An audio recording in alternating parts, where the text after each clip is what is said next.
And we are live.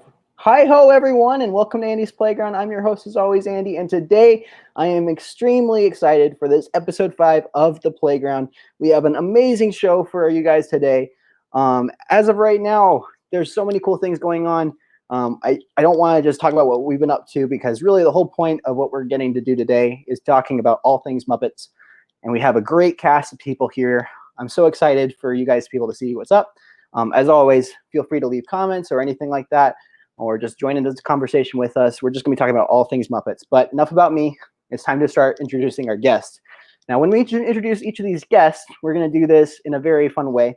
We're going to have them introduce who they are and talk about like what they are doing, and also like how each of them has been experienced with the Muppets at some point in time. So for instance, hi, I'm Andy from Andy's Playground. I run my YouTube channel and Instagram around all of the adventures, not specifically geared to just Disney content, but a lot of that does focus on that, since obviously I'm trying to work for Disney. I first got into the Muppets when I was very little, when I would watch a little bit of Sesame Street. And I was also into puppeteering and making voices. And then eventually I fell in love with watching the original Muppet Show, and ended up working at Muppet Vision 3D, which pretty much cemented my love of the Muppets. As most of you guys who know me know, I love the Muppets. But enough about me. We're ready to meet our entire cool group of people. So please give a muppetational welcome to our first guest, which is Emily from Wannabemouseketeer. Hello. So hi, I'm Emily. I run Wannabemouseketeer. I've been doing this for 2.5 years now, and was very lucky to meet not only Andy but the other guests that we have today in Walt Disney World this past summer. I grew up with the Muppets with well, my dad always loved it. My dad is the CEO of like dad banter, and I find the Muppets is very much dad kind of humor, and he just always made us used to watch it as kids. And I feel like the older I've got, the more I've kind of morphed into my dad. That sounds so weird, but like his interests. So I absolutely love all things Muppets, all things Star Wars, and just going to Muppet Vision 3D is one of the only memories that I seem to have from my Disney trips. It's just a must do every single time. And I think this past summer, going back, experiencing Muppet Vision 3D on my own, it just really brought back like so many happy memories. And then I've just kind of been Muppets obsessed ever since. I just love all Muppets, especially Sam Eagle. He's the best. But yeah. So that's Emily. You're welcome, Emily. I'm so glad that you're on the channel finally. Like, we've been talking about this for a while. Yeah. And of course, it's got to be about Muppets. And of course, we want to make sure we also invite another one of our big friends, big mutual friend for us. He's also a really big fan of the Muppets. He and I have done many adventures together, especially on this channel as well. And so it wouldn't be fit without him here. So we're very pleased to welcome, for his first ever time on a live stream, Ryan from Ryan's Laughing Place. Hey. Yes. So I'm Ryan from Ryan's Laughing Place, technically on YouTube, but mostly on Instagram. I, like everyone, basically grew up with Sesame Street and the Muppets and Jim Henson Productions being a huge part of my childhood. I still watch Muppet Treasure Island and Muppet Christmas Carol several times a year. And one of the best memories I have of the Muppets, I have to thank Andy for, is I got to meet Sweetums for my birthday this last year, and it's something that makes me smile every time I think about it.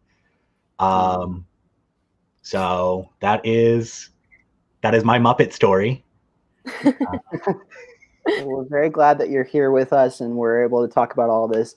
Of course, if you guys saw that picture that was in the thumbnail as well, that was really cute. It was awesome. It was a really fun time. And hopefully we'll be able to talk about that too later on. That was fun. Absolutely.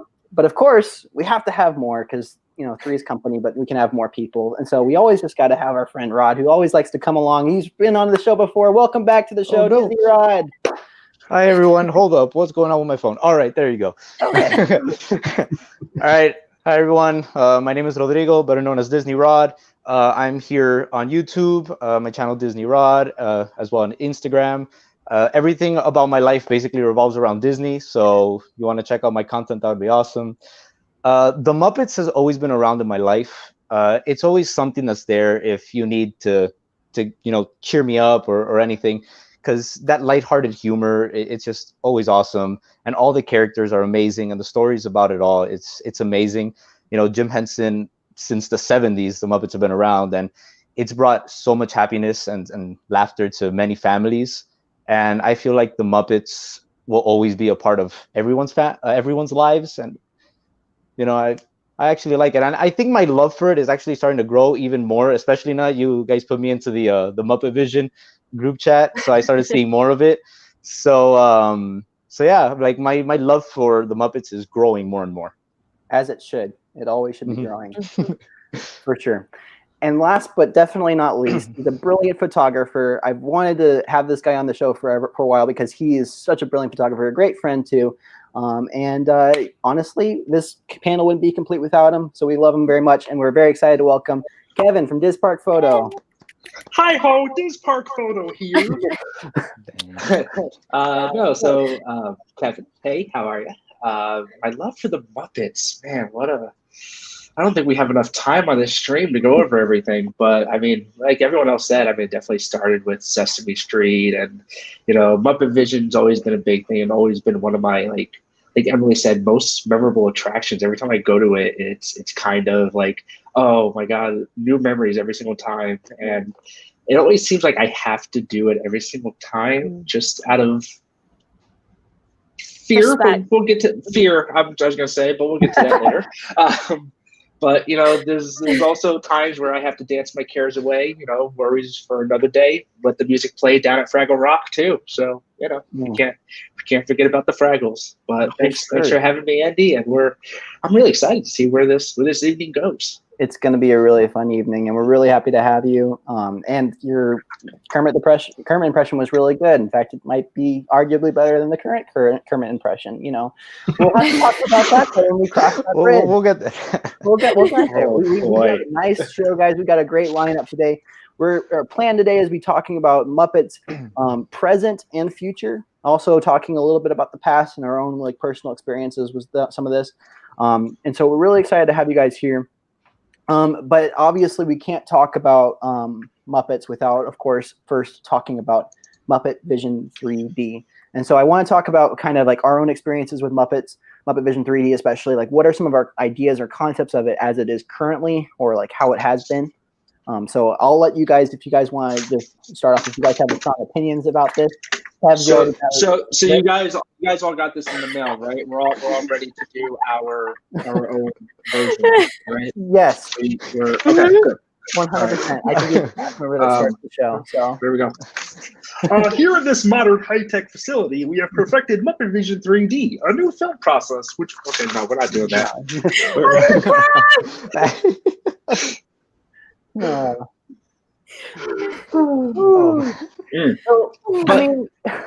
But as I was saying before, like Muppet Vision's always like one of those. Every time I'm at Hollywood Studios, it's.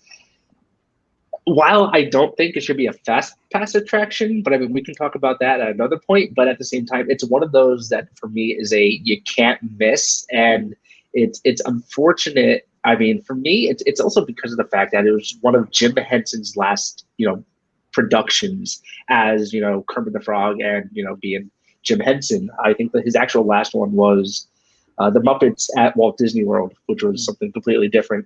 But my one problem I have with Muppet Vision, not enough Muppet merchandise. Yes, 100%. Yes. Well, good save. Like, I don't like the fact, I mean, as much as I love it, like going to the Muppet Studio store afterwards and seeing the sign for a great movie ride that you can buy, I'm like, okay, that's cool, I guess. But at the same time, it's like, I could buy all this Nightmare Before Christmas merchandise as well. It just doesn't make sense. But that store with the set it has for Muppet Babies, the original Muppet Babies, not the whatever this Muppet Babies is, but then it's got the Dr. Teeth and the Electric Mayhem up on the Lost. Love it. How can you not love it? It's brilliant. And I mean, sorry, Rod. No, I was gonna step in because you guys are gonna hate me for this, but I actually haven't watched Muppet Vision in a while. The film's the same. The film's the same. We didn't do it in September. Yeah, no. It's kind of like the same thing with Fantasmic. I haven't watched Fantasmic or Muppet Vision 3D in years, and I have to go back and do it. How do you kick him out? How do you edit him out? I'm still clapping and he's still there. No, but you see, this is getting to my point. I feel like Muppet Vision 3D doesn't get the love that it deserves. The people that love it are an insanely strong fan base, and it has a strong fan base. You have no idea. But Disney doesn't give it the recognition that it deserves. Like, I mean, I go to Disney all the time, and I haven't been to it in such a long time. It's kind of like tucked away in a corner, hidden far away, and they don't really advertise it that much. So I feel like Disney should improve their love for the Muppets just a little bit more, and just kind of try pushing it more and get more people to go. For sure. And just to comment on that thought, I think that it's kind of been kind of a trend with Disney and kind of like the love of the Muppet, especially Muppet Vision 3D. However, I will say Muppet Vision 3D is oftentimes from the cast member perspective, it's the backbone of Hollywood studios in many ways. Because when the park is full at capacity and people are like going on all these crazy rides, Muppet Vision 3D is cycling through over 500 people every 17 minutes. And that means you can get people in and out, and they're in an attraction, they're in an environment, they're in a space where you can work with them, where they can be entertained, where they know they're getting ready for something, and that quickly. And it's a great turnaround. The other thing is, though, they have been like completely taking away some of the marketing from Muppet Vision 3D. Like, for instance, they first had the balloon, they had the sign on top of the theater thing. They had all kinds of different stuff advertising for it. And then the balloon went away. And then for some reason, they took the sign away. And so it's like when people come up, they're like, what is this? And so it's a lot harder to advertise that. I definitely think maybe with it being next to Galaxy's Edge, that should hopefully bring people in, because obviously everybody loves Star Wars. So you go in on the way to the left. But I definitely think, to me anyway, like the Muppets is the last part of Hollywood Studios that is making Hollywood Studios. Because right now it's like Toy Story Galaxy World, basically. I think for Hollywood Studios to remain, like getting rid of the Muppets, I hate to even say those words, would just be stupid. I definitely think the Muppets needs more love because it is Hollywood. Like Jim Henson was such a big part of like actual Hollywood and like California and things like that. But I do think they are eventually going to just basically cut it out where possible. I know obviously the balloon isn't quite a big deal, but I think that was one of the first signs that they do not give it like the love that it deserves. And I think it is one of those shows that I can watch it time after time again, and I'll find other things funny or I'll see something else. It's not a show that gets old, and like the laughs are always like the same laughs kind of thing. I just love it. I think it's great. I think it really brings back like childhood joy and stuff. But I do think Disney they're like neglecting it, and I don't really understand why. I think, speaking of like Muppets Now and things like that, maybe because they're trying to make the Muppets more modern. Will we possibly see like a new Muppet show? Like, I don't know if that's a good idea, but I don't know. I think also while we're talking about this, guys, I really want, if you guys are watching this and you guys have any strong feelings about Muppet Vision 3D, especially if they're positive, please feel free to comment below. We want to talk with you guys, and we want to share your thoughts and opinions too. So please feel free to do so. Sorry, I cut off whoever was going to go. Yeah, hey. So I mean, the reason why they got rid of the balloon, I mean, I get it, is because of the fact that you could, sightlines at Galaxy's Edge. I get it. The changing of the sign. Okay, that's where I started to worry a little bit more, because with the changing of Grand, like the actual area around Muppet Vision, like, did you know that the giant splat, like, is that still there? Because I couldn't find it on my last visit. Yes. And like, oh, it is. And I feel around the back where the clock is, that's been cut off shorter. I could be wrong. I just feel like the area is smaller. Yeah, they cut down the queue just a little bit because but there was some really good theme Galaxy's Edge.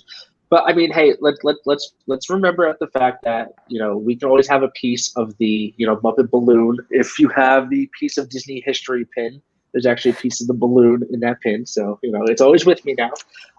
But it's kind of interesting when you brought up the idea of like, is it possible to redo Muppet Vision or redo the area? I mean, you got Pizza Rizzo there now, which took over Pizza Planet. But at the same time, I can't remember which podcast it was, but it was another podcast I was listening to that talked about how there was at a time a idea to turn that entire area into like Muppet Land or like the Muppet Studios area, which would have been great. But that was like back when Disney was actually going to buy the Muppets as a whole. But then that purchase fell through before the most recent one. So all the ideas that they had for MGM Studios at the time just ended up falling through the wayside. And who knows if they can even go back and rehash some of those ideas now. Right. So actually, I want to build on that idea of Kevin. So I said it, I think, in the video that you made, Andy, about whether Hollywood Studios should change its name. Hollywood Studios is going in a path where it's a brand new park.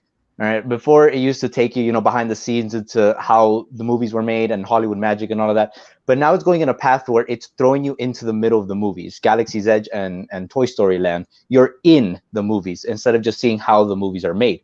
So I feel like if Hollywood Studios continues with that path, they can incorporate the Muppets. They could expand that area and just make a Muppets Land where you are in the world of the Muppets. I feel feel like that would be a good idea. Muppets, like if you had like the Muppet stage, like you could go on to like so that the whole land was the stage. I feel like that would be cool. Like the actual sheer, like in the movie with the guy. I don't know the guy. It's cool. Like the 2011 one. That one. Oh, Jason Segel? Yes. Okay. So I love that train of thought. I want to save that for the third segment because that's what our plans are for the Muppet thing. Yeah. I love that. We're going to put a pin in that right there, and we're not going to touch it. We're not going to touch it until we're going to come right back around to it. But that's a really good thought, and I really like that thought. Now, I will say one thing. I think Rod said, how there are so many like people who are like devoted to the Muppets. One of my favorite memories of working at Muppet Vision 3D was there was this lady in an ECV, and she came rolling out, and she's like, "Hey, why is the water effect different?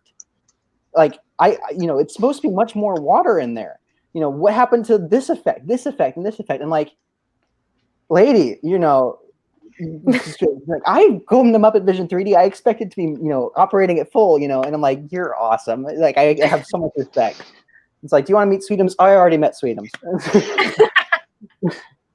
It was like that kind of interaction, and I'm like, they're genuine people who are really big fans of it. I would love to hear when people would bring in their kids and they're like, "This is mommy and daddy's favorite attraction," and I'm like, that's just the best. It's just so pure, and the kids have no clue who the Muppets are except for Muppet Babies, which is still pretty decently successful, which is good. But I remember one of my solo trips. I don't remember if it was April 2018 or September 2018, but I remember going into Muppet Vision and pretty much doing the pre-show word for word. And the cast member that was working it at the time, she was like, "Huh, you're doing a better job than I would. Do you want to do the safety instruction announcement?" I'm like, no, you do it. You got this. You're fine. It was funny. The other day, I was just thinking in my head, I'm like, I wonder if I can still remember the spiels, because it's been months since I last did it. Well, yeah, you have the phone. I rarely did it according to how it's written, just because how it's written is really, really boring. And I mean, that's the hardest part with these spiels. Is like leadership really, especially at Disney, they want to make sure everything is pretty consistent. They want to make sure a guest has a similar experience every single time they go on the ride.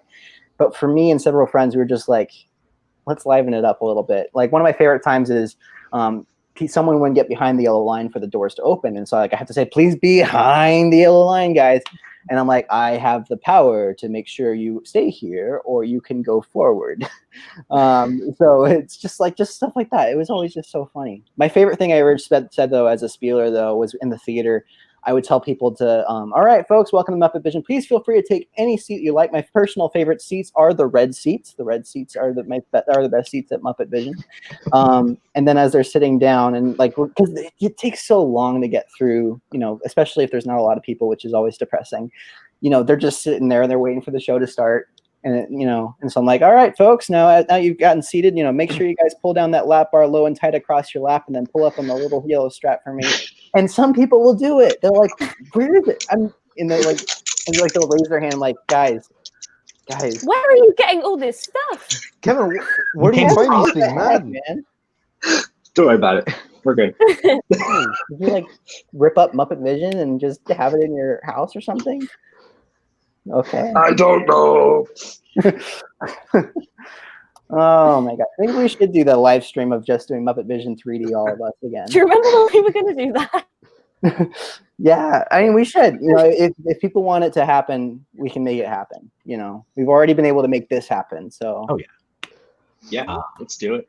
I'm going to backtrack a little bit. Rod said that they're not advertising Muppets enough.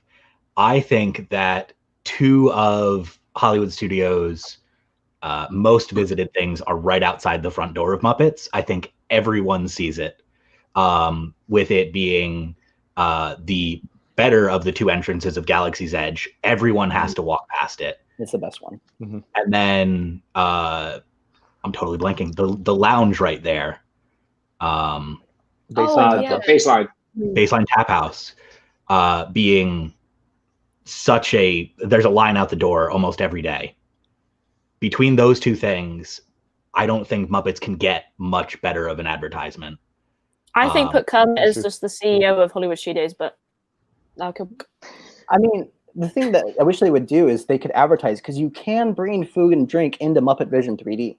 Like, you can bring a drink in there, you can bring your food in there. That's totally fine. That's news to me. Yeah, that's the thing. No one knows that.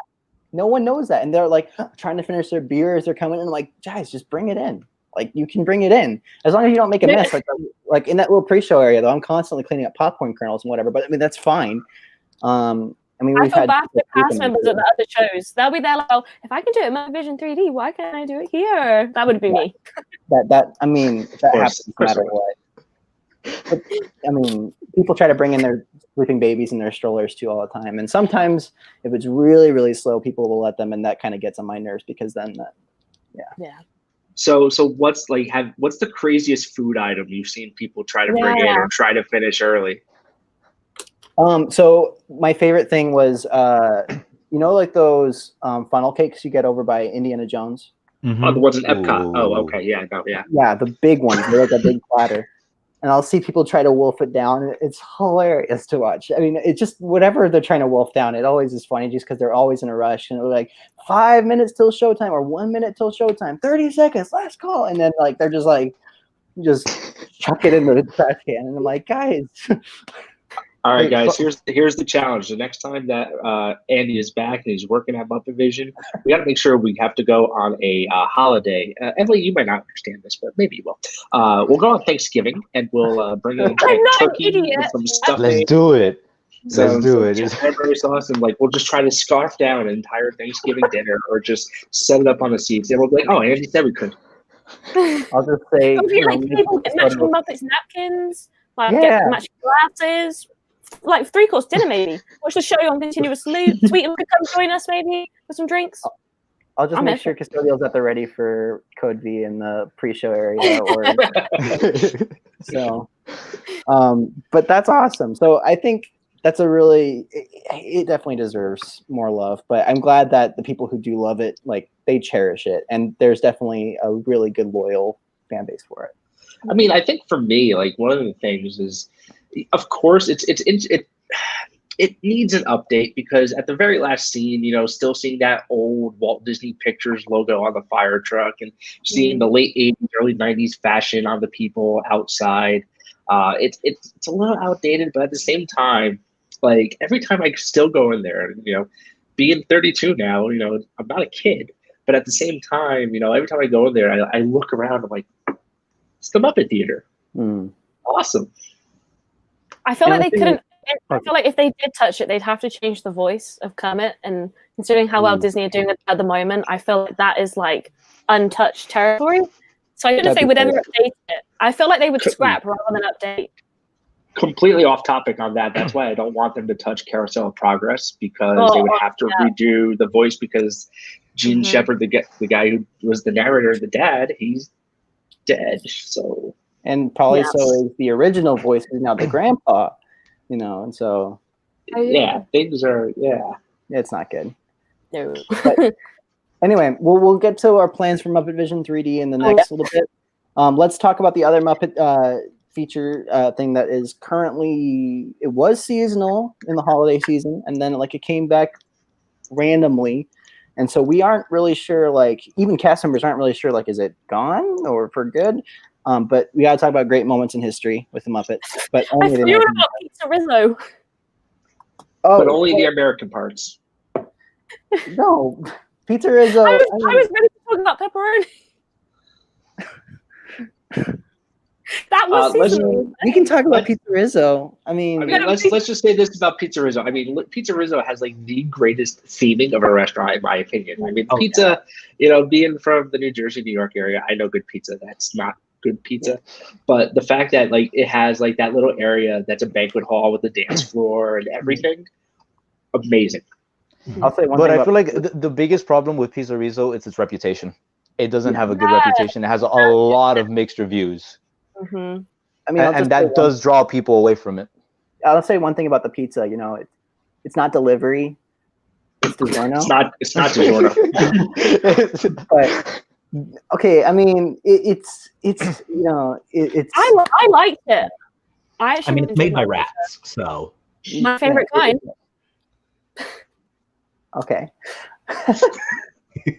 And not anyway, have we still not got sarcasm in America? Okay. I think I like the original idea for Pizza Rizzo, where they were going to have like that conveyor system or something like that on the second floor, where they were going to have the pizza delivered to you like that. I've been in a restaurant where like pizzas or like your food was delivered by a train. If you were on the bar, like a train would come around the thing and it would deliver your food. It was super cool. It was my favorite place to go as a kid. But I think that would have been really, really fun for Pizza Rizzo. But yeah, I think back to the actual topic. Sorry, just pepperoni's on my mind. Okay, so great moments in history with the Muppets. Let's talk about that. Can I go first? So I've only seen this show once, and I watched it with Ryan. It was literally like one of my like the most favorite things I've ever seen. Like I've always walked past it, and I've never really like registered. I was like, oh my god, it's so cool, because I always thought it was more of like a, you know, like how they have character meets at the moment where they like shout at you from the balcony. I didn't really realize it was a show. So like all this time I see like people like on Instagram posting like video clips, and I'm like, oh my gosh, like Sam Eagle has his own like thing.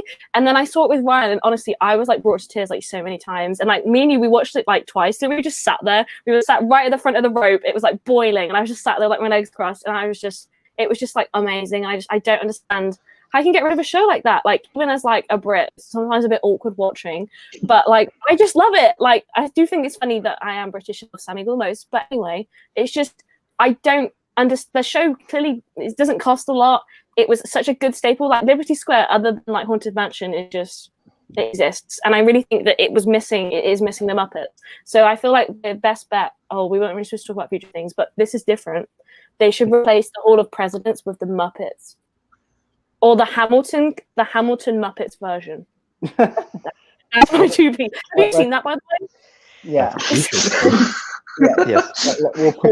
You see that? That was a great thought. We'll put a pin in that. I just took it and pinned it up here. Yeah, it's gonna stay right there, and then here. This is for Emily. I haven't put it up yet, but it'll be a. Can you send that to me to make it my lock screen? I love it. I actually only caught the last couple days of the original show running when they were announcing that it was going to close. That was when I actually saw it for the first time. I came to work. Before I went to work. I wrote about Magic Kingdom, and I literally just stood outside and I waited for the first show, not knowing how long it was going to be till the actually first show. I think it was like an hour. And then I saw the show, and then I ran right to Muppet Vision 3D because I had work that day. But which I mean, great day to do it. But I loved it so much just because it was genuine interaction. It was very Muppet, or like very true to the Muppet character, like from the original Muppet show. Yeah, it's like Jim Henson Muppets. Like this is like the thing that Jim Henson would want to do. Yeah. But I will say one thing, and this is something I listened to in a podcast about too, because some of the puppeteers were commenting about this. Is like it was so distracting and difficult to do the show when the Liberty Bell would go through, and that nobody needs that horn. Nobody needs it. Like, I mean, like one of the puppeteers said when he was Sam Eagle, or puppeteering Sam Eagle, whenever the bell go off. No one puppeteers Sam Eagle. Sam Eagle just exists. Oh yeah, sorry. When Sam Eagle was performing the show, Sam Eagle was up there. He was very distracted. When the foghorn would go off, Sam Eagle would jolt and just like look out over and just do like a come on, like during the show. Like that's the reaction. Sam you don't interrupt the man. He was up there, and it was just hilarious. But yeah, why does it have that noise? Can somebody please explain this? Like it is like no, because it's a steamship. Yeah, but like a quieter version. No. Okay, No. okay. We gotta be Me being a giant railroad, Walt Disney World Railroad fan, I can't wait for both of them to be operational again, because the railroad and the steamboat would communicate. They would do little jingles together. It was so good. But now with just one or the other running, I agree. It's a little silly. Oh, what if they like updated the bell on the boat to match the Disney cruise lines? It's because it's that I can get behind. I can get behind. The Disney Cruise Line did not exist in colonial times. I'm messing with America. This is not my area to comment on. For gosh sakes, you're walking through poop while you're walking through Liberty Square. Like, come on, like, jeez. But the one thing with me and great moments in history is I remember like for knowing about it, getting excited about it, and then kind of forgetting about it until I was there in 2017. And I remember walking through Liberty Square and just a smile being on my face because I got so excited about the fact it's like, oh my God, it's the Muppets. That's Kermit the Frog. They're right there. But and it's like actual puppets, and it's not like it's a whole different feeling when you know it's an actual Muppet there rather than on the screen. Or cheap 3D tricks. So cheap 3D tricks. So I remember watching the first one, which was the signing of the Declaration of Independence. Mm-hmm. And then talking to JJ, and he's like, "Oh, we'll be back with the second story." And then doing the second story, and then realizing there was only 2 stories, and getting a little upset. So like when we would walk by again, like I was like, "Oh, look, great moments in history," but oh yeah, okay. But just seeing myself walk by, like, "Oh, cool, it's the Muppets again," but like not finding myself wanting to actually stop to watch the show again. So, 2 things. One, fighting words. Okay, yeah, I got it. Words. So, one being the value of the Muppets being there was so much more. Not that it was a scheduled show, but it was something that you could walk up on, which is something that Disney is slowly phasing out, which I'm not a fan of. Budget cut, Bob. Exist. He's it's okay. So it was one of those things where you would walk up on it. You didn't really plan it out in your day. It was something that you would, be walking through and you'd hear it and you would sit and you would, take 15 minutes, whatever. That's something that needs to happen way more. And I think that the Muppets as a format works so well with that because they have so many, jokes per minute just being the Muppets that even if you show up late, you're going to understand what's going on. And the second thing is a lot of us being so local and going so often, stuff like the Muppets only having 2 shows isn't marketed towards us. It's more marketed towards, the people who go once, twice in their whole life. Which in a recent shareholder meeting, those are the more valuable people to the Disney company than us. I got so. Don't worry about it. Never mind. But that's another top line. Yeah. Sensitive subject. I actually like Ryan's point. I feel like Disney should have more of those just impromptu shows appearing everywhere. Obviously, that's not going to happen with a certain someone continuing to cut budgets. If he's here now, I just don't have words. Rod, I need to get a job at Disney, so please. Yeah, I know. But seriously speaking now, I'm a huge fan of American history. I mean, that was the subject in school that I did the absolute best in. I don't know why. I mean, I'm really bad at history, but then I took AP American history, and I was just a monster at it. And the American Revolution is one of my favorite things that happened in history. Sorry, Emily, but I've seen. I have Hamilton now. I'm over it. Hamilton. So then having a show there of the Muppets, making it entertaining and teaching American history, it was incredible. And I was super sad to hear when they got rid of it. And then they brought it back seasonally, and now there's a lot of confusion going on around it. I feel like Disney should just come out and say, you know what, we're going to bring it back, and they should just keep it there as a show forever. I mean, there are a lot of people that love the show. We should do like an impromptu vote. So, like, hands up if you think it's gone forever. Oh, okay. Oh, I think it is.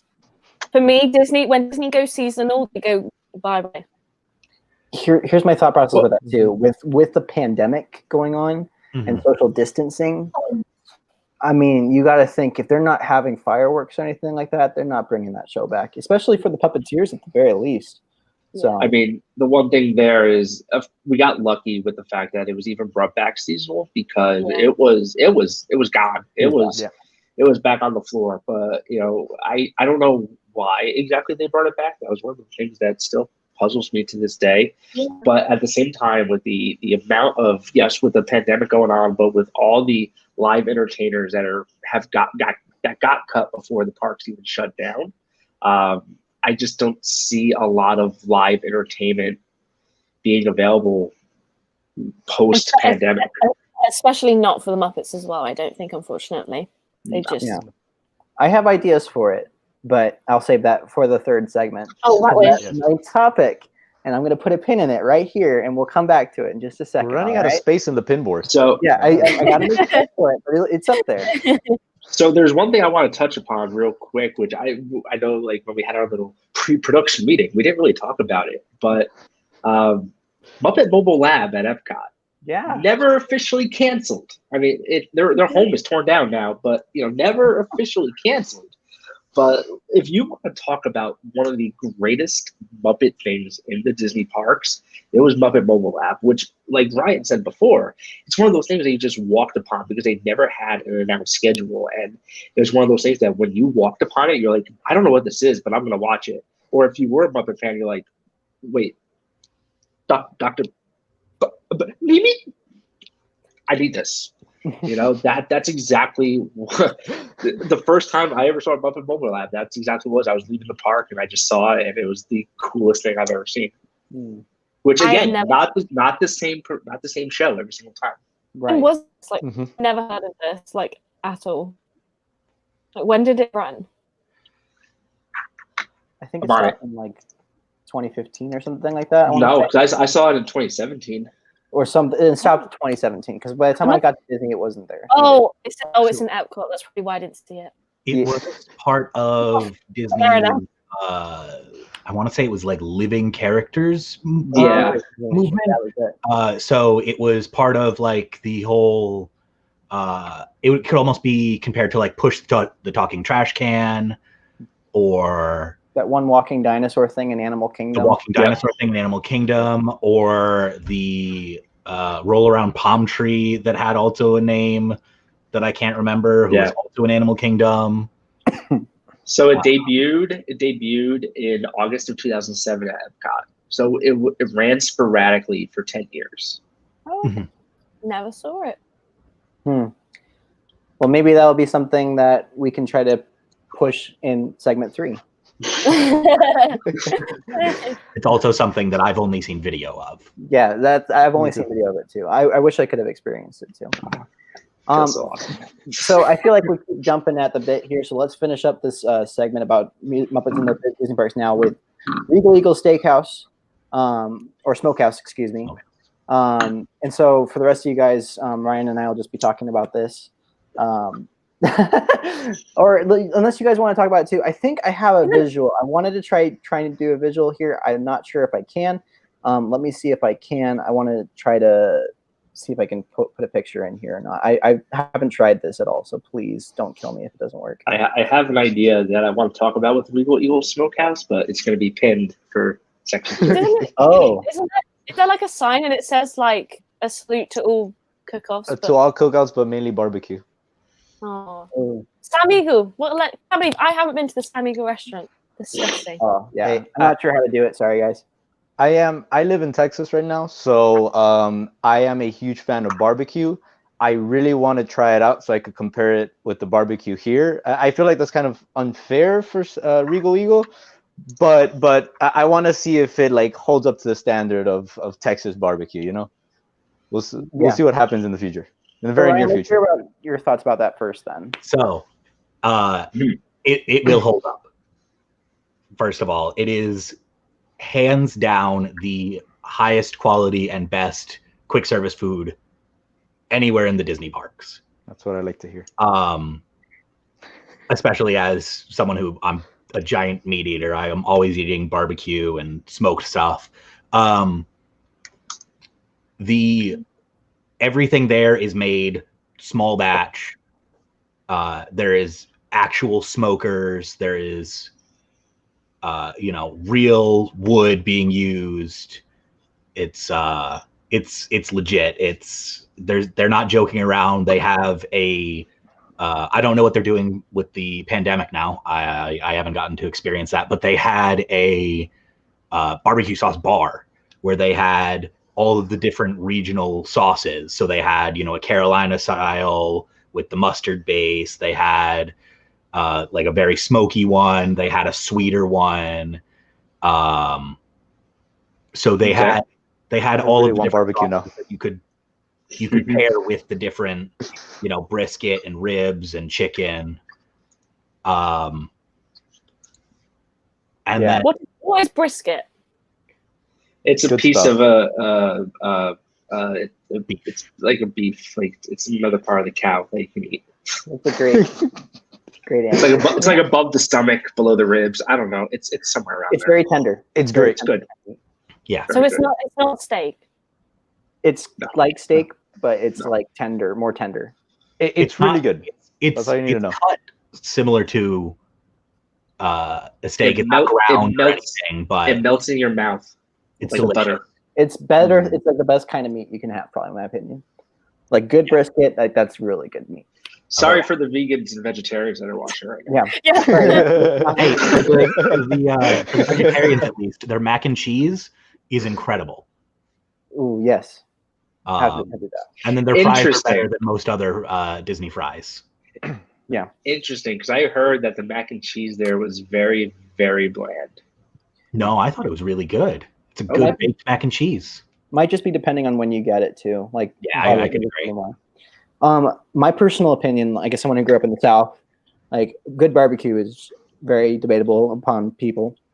I think this is the best barbecue on Disney property. I'm not saying it's the best barbecue I've ever had, but on Disney property, if you're going to have barbecue, like this is the place to go. There's a good segment, I think, on Inside Disney or something like that on Disney Plus, where they do a segment on this. Oh, yeah, I saw and that. I highly recommend you guys watch that. Yeah, They because put a lot of time and care into it. Like they really they knew what they were doing. Like I don't know much about barbecue, but they looked like they did. they weren't trying to shoehorn in a restaurant into Epcot. They were really trying to let's make this place special. Yeah. And then for some reason, let's throw in the Muppets. So why not? Yeah. So let me ask you this: do you think that when the Woody's barbecue opens up, do you think that's going to give Regal Eagle a? Because we're talking actual table service versus quick service now. Ooh. So I think it might be competition, but I almost want to say that it won't be the same category because it will be sit down. But I know I've met a lot of the Epcot chefs through all of the festivals. They really care about making Epcot the food epicenter of Disney World. Mm, I mean, it's certainly up there, that's for sure. for At least sure. in my opinion. Well, honestly, I think it's tough to keep talking about it because we're just going to get more hungry. Yeah. And so maybe we should move on to segment 2. And this is the second to last segment before we can take down the pin board. Oh, it's got to go back. Okay, sorry. Not yet. Ahead of myself there. Not yet. So segment 2 is pretty much the title of this whole podcast, livecast thing. We're going to be talking about Muppets Now. Why? Now Ooh. we're going to talk about it now. Right now? Yes, Right Muppets Right Now. now. We haven't been talking about. No, not now. That was later. This is now. Yeah.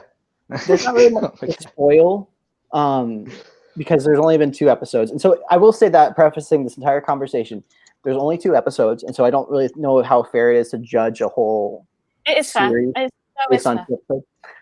But this is just going to be our initial take on this series, just based on the 2 episodes that have come out so far. So does anyone want to start off this conversation?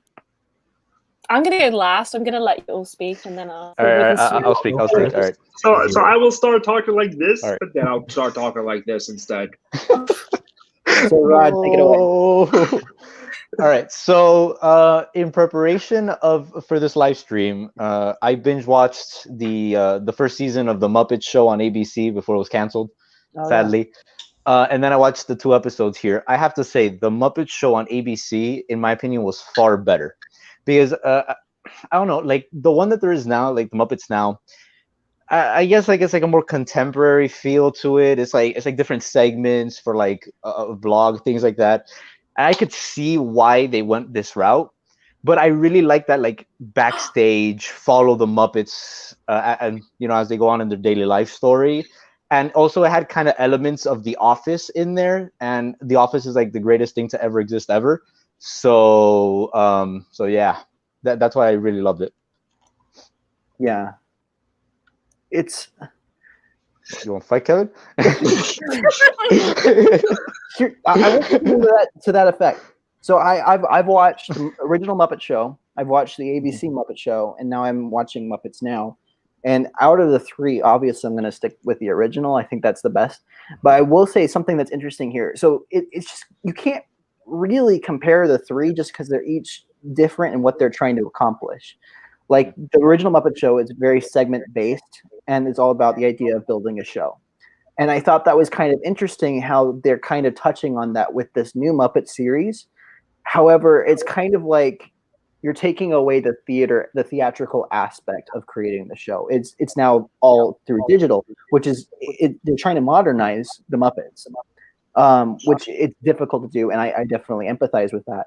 But that's the hard part about it, is that you're modernizing the Muppets. And, watching the segment in the first episode with Kermit trying to be a photobomber, like, it was just kind of like, what? But then at the same time, I will say, I'll counter that with Swedish Chef and doing a cook-off. Like, that's fun. That's cool to watch him go up against actual, like, cool chefs. And, like, celebrity chefs like Danny Trejo, or that, that was a really cool sequence. I like that. That was really funny watching them interact. I think when they're given the freedom to improv in a segment, that's when they shine really well. And then watching Beaker and Bunsen, that was the best segment, I think, so far. Or Pepe's game show.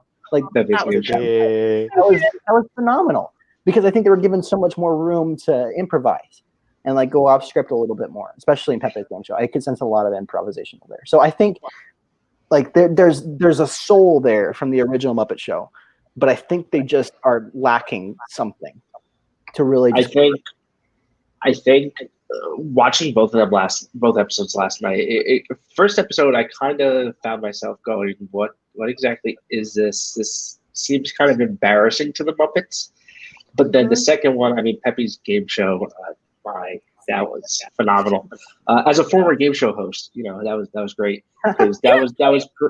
So I hosted a game show for my college TV station, and it was pretty much the same premises. Like, we would ask trivia questions and be like, "Oh, you got that right, you lose 500 points," and be like, "Wait, what just happened?" It was like Whose Line, the points don't matter, right? Exactly. But it's kind of like you said, the fact that they're trying to modernize the Muppets is great, because they're still trying to keep the Muppets relevant to this day, which is great, because there's not a lot of things that classically can still stand the test of time. And the classic Muppet Show is still great. I mean, I'm sure, when they were selling the DVDs were selling. Is it on Disney Plus? Is the classic one still on Disney Plus? It was on Disney Channel. And I think there was a certain issue with rights and something like that. Makes sense. But I think it's great, because like, even watching like the Muppet Labs with Beaker and Beak-R, I think it's great, because there's something for the younger generation, because it's more modernized. They're doing these vlog style programs, and it's great for them. But then the classic Muppet audience who grew up with the Muppets, I feel like there's still so many hidden innuendos and hidden messaging in everything that only like adults can catch. And like, wait, what just happened? Like Beaker going insane and just the kids think it's funny, but like as an adult, you're like, yo. So, Ryan, did you have any thoughts on it too? So I haven't been able to see it yet. Oh, that's right. Don't do it. Close this video. Sorry, buddy. I deserve it. Have a good one. I'll see you in segment 3. Right. Yeah. But from what everyone's saying, every time they come out with a new piece of Muppets content, I hope that it takes off. Obviously, there's that problem with the Kermit voice, which is about the only thing that I have seen because it ended up showing up on social media and not great. But modernization and the continuing of Muppets is something that's so important for the future of the Muppets. So from what I've heard just by this little chat, it seems like it's going in the right direction. They just need to figure out they need to get into their own stride now. Yeah, it's a young show. There have only been 2 episodes, and there's a lot of space to grow and a lot of potential for the show. And I could see it becoming a good show. I think from like my end of things, so I only watched the ABC series like 2 weeks ago because I watched it because I thought it was Muppets Now. I was like, oh, where's this come from? Because we just didn't have it in the UK. So I thought I was watching it, and then I was like, oh, actually not. I love like The Office. Like me and Rod mentioned, like it seems like The Office. It just that series, it was made for adults. Like you could tell that it was for the old Muppets fans of Jim Henson's days, like people that knew the Muppets, and like it was like there was adult jokes in there that I found. I was like, oh my god, like Gonzo's saying that, but I was like, you know what, I actually love this. That's hilarious. And it wasn't trying to be what Jim Henson did. It was trying to put them on a new path and make it modern. And I think what they've done now, if I'm honest, I think they've taken it too far. I keep comparing it to JoJo Siwa getting that, at least with the Muppets. Like, there's all these colors and like they've got this TV screen. And to me, I sit there and I'm like, I want to laugh because it's the Muppets and I love the Muppets, but like I'm really struggling. It's just not funny for me anyway. You can really tell with like kids in mind, and obviously being like the baby of the group here, I don't get it. I don't understand, and like I prefer the old stuff, so like I'm really struggling. And the new, like the Kermit the Frog voice, like I sit there and I like roll my eyes. I don't understand how Disney can mess up that badly. And like it has 5 episodes anyway, so I feel like Disney, like they were testing the waters, and I think they need to go back to that 2015 series. And I don't understand why that got cancelled. Like I've really struggled with like binge watching TV shows, but that 2015 series, like it hit different. Like I loved it. I was engrossed and I was like, oh, Miss Piggy and They're gonna get back together. And then we don't find out because they cancelled the show. And it was just, I don't get what is going on now. Like I feel like this is something I could have done. I feel like this is what I feel like our little like our remaking of the Muppets would be better than Muppets Now, if I'm being really brutally honest, but I'm very sensitive about the Muppets. And I don't think Jim Henson would approve, and that's be done. Mike. So we have 5 really different viewpoints on this. Ryan, we encourage you to watch it so that way, because different someone who hasn't seen it yet too. So I'm just curious, just from a letter grade perspective, like a letter grade like A, good, F, not good. What would you give this this version of the Muppet Show just based off the 2 episodes? And again, this is just basing a show off of 2 episodes, which is very rough to do. I'd give it a D. I feel like it is funny, but it's not what it was. So the C or C minus. C or C minus. I feel like if it was episode 2 alone, it would have a higher grade, but episode 1 does bring it down a little. Episode 1 exists, unfortunately. Yeah. I think for me, it's definitely a C because I think the potential's there and it's enjoyable. But I think it's tough to, when you grew up with the Muppets being a certain way and being voiced a certain way, and even their characters. Like I even looked at my girlfriend and I was like, they're a lot sassier than they used to be. And then one of the Muppets said that they were sassy, but anyway. But it's just one of those things. It's like things are a little bit different, and it's kind of like I tie it back to the Disney theme parks right now, how they close rides and then improve on it and put up a new ride, where of course, it's not always going to be about me, my generation, what I grew up with. Like, there's a lot of other kids that are probably watching this show, and they might love it. And if that's what it takes to keep the Muppets to live on, like I'm okay with it, even if I'm just okay with the show. I think something that I think interesting about what you just said is obviously like me and you, like not to like make it evident, it's like we obviously grew up in very different times. So I did not grow up. I did not like Emily, you're not 32? I know. Well, I didn't grow up with the Muppets, so for me, this would be my growing up with the Muppets, if you know what I mean. And I don't like it. Like, do you know what I mean? Like, it's not like this would be something that probably is at my target audience, maybe a bit younger, but like it doesn't appeal to me. So I think it's interesting that, like, even for me, the Muppets I know, it shouldn't be as like I shouldn't care so much about that, if you know what I mean. Like, I didn't grow up watching it. It was there. I don't know. I'll tell you this: I prefer Muppets Now over Muppets Most Wanted, but that's just something else. Interesting. I think it has moments. We don't talk about Muppets Most Wanted. We just pretend that one doesn't exist. Wow, that one. The Muppets 2011. I love that. I thought that was really, really good. Mm-hmm. Like that is Jim Henson. Like, he came back as a ghost and like oversaw it. I think so. Honestly, I think that's actually my favorite Muppet thing, other than Muppet Vision. Christmas Carol. Superior. Well, actually, Christmas Carol, Muppet Treasure the Island. original Muppet movie, they're timeless. But like, if I'm talking like post Henson, let's talk about post Henson. Yeah, 2011. Oh, absolutely. And then the Muppets from Space. Anyone? Muppets from Space? I've never heard. What? All right. So yeah, I guess here. So for me personally, the show itself, I'm optimistic about it. I'm going to give it a B-, with the hope that it can continue a trajectory. Because like any good show, like the first pilot episode typically is not that good. Like, if you look at The Office, the first season's awful. Like, unless I'm going to shoot some bad probably takes here, but I honestly think that the first season of The Office wasn't that good because they were trying to gain traction. They're trying to figure out their characters. They're still trying to figure out how do they want the British version of The Office to differ and all that stuff like that. With Muppets, I wouldn't be surprised if that first episode was kind of a fluke, because the second episode, I really genuinely enjoyed it. I'm not saying like I was like, yeah, this is the best thing ever. I'm saying this is fun. I enjoy this. I'm interested in seeing more. Do you think there will be a second series? What? Do you think there will be a second series? I think that's the question. That is that's it. That's the question. Well, is that like a one? Sorry. Well, I mean, my thought process is it depends on what the rest of the series is like. Because why give it 5? I don't get why there's only 5 episodes. That is not a series. Because there's 6 total. I think it was 5.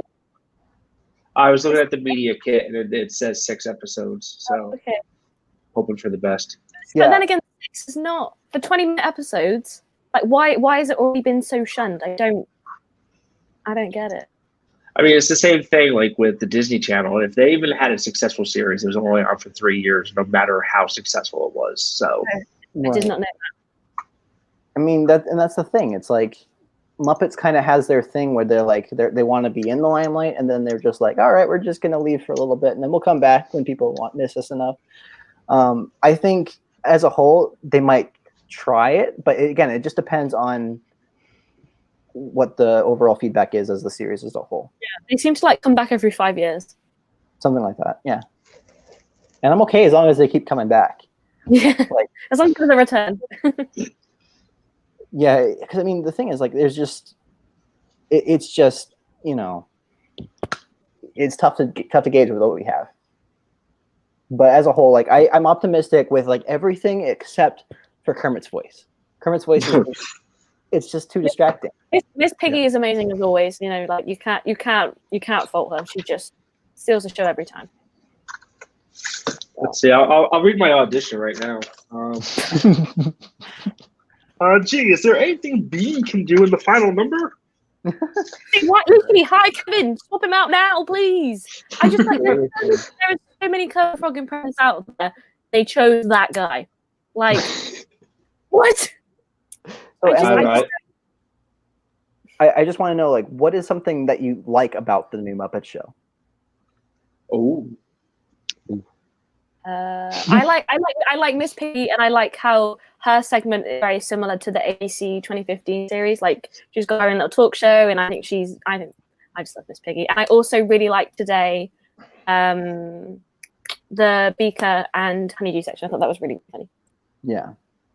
Okay, good. So we have some positivity. See, there's something salvageable here. No, there is. I'm just harsh because Yeah. I'm just like I'm sensitive over my Muppets, but Right. I definitely think maybe if they came back for a second season and like I could leave like an online review, maybe that could be good. Or just hire me as CEO of Muppets. Either one will be great. So Right. We can't have 6 currently running Sam Eagle shows at the same time. why not? I think Sam Eagle does have a talk show. Get him on like Saturday Night Live or something. I'm here for it. You know what I would love to see him on? I would like to see him on like like the Colbert Report, Yes. something like that, or like the Daily Show with Jon Stewart. Like I put him in there, and he just starts talking about all the American like politics topics, and he just brings in all these like guest stars, but like he just keeps interrupting them whenever they say anything that he feels is un-American. I want like I feel like I need like Miss Piggy on like drag show. I don't know. Do you have Drag Race in America? Like Yes. RuPaul? Yeah, I feel like Yeah. she needs to feature on that like desperately. Yeah, my mum just said the truth. I did groan when Kermit started speaking. I literally very loudly went, "Ugh!" It was live reenactment. I think. Oh, sorry. No, go ahead, Andy. The one thing I feel like the series lacks a lot of, and it desperately needs right now, is more Statler and Waldorf commenting on it. Yeah, where are they? Mhm. Can we Mhm. just get a Disney Plus show where Statler and Waldorf heckle current Like- Disney Like IPs? Mystery Science Yeah. Theater. Or something like Yes, Exactly. That'd be awesome. It's exactly what I was just thinking about. that. Yeah. Get that. exactly that. Now, hang on, guys. That's a great point, and we're almost done. And we'll come right back to it. Has anybody Yeah. else forgot everything they said? Like, I have no idea what I've said that's been pinned. Someone should Yeah, have been no, taking no. notes.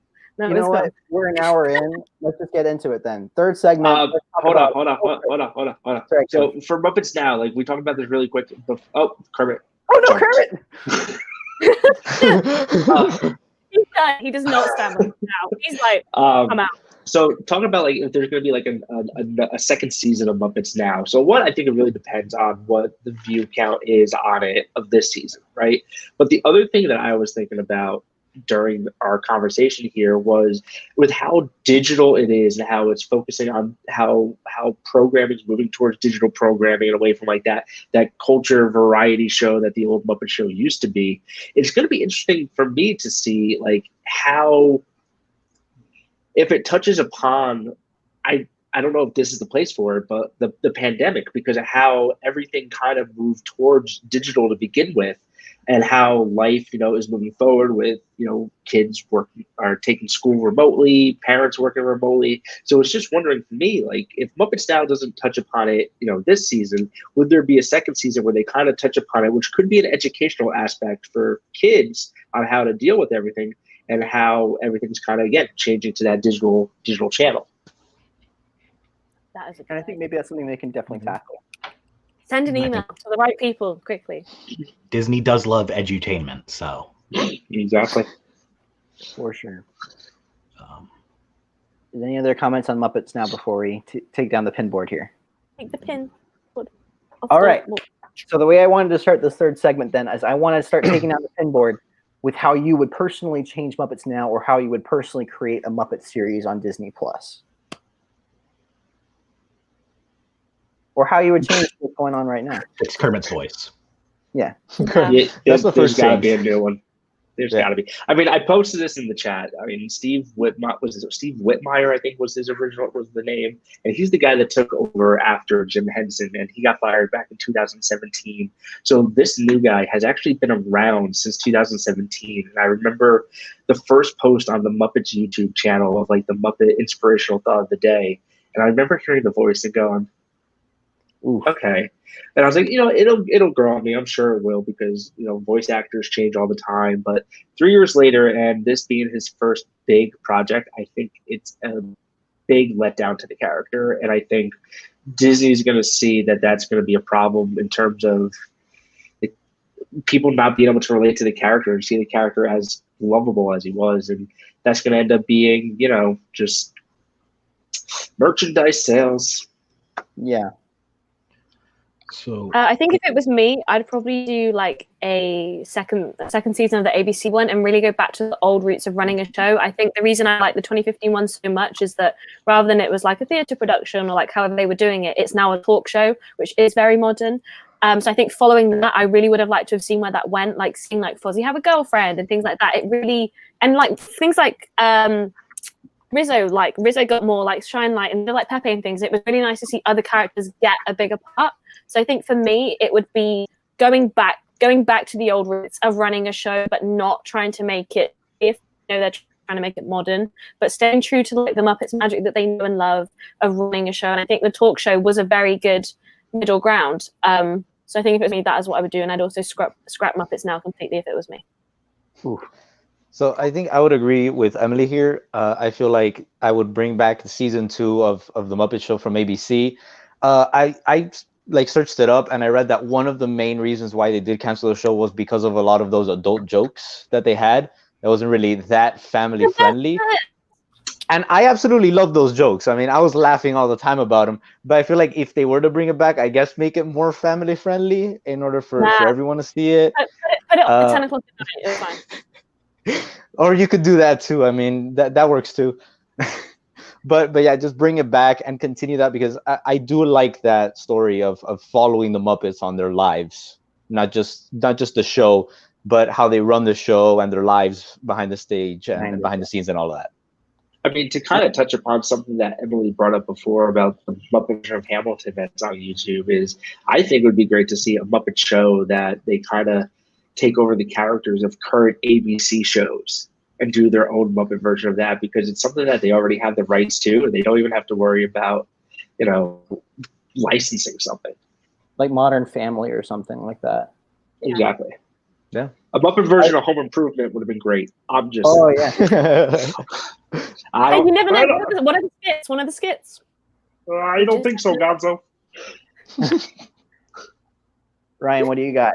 Oh, you haven't. Right. Sorry. Listen. I'm sorry, buddy.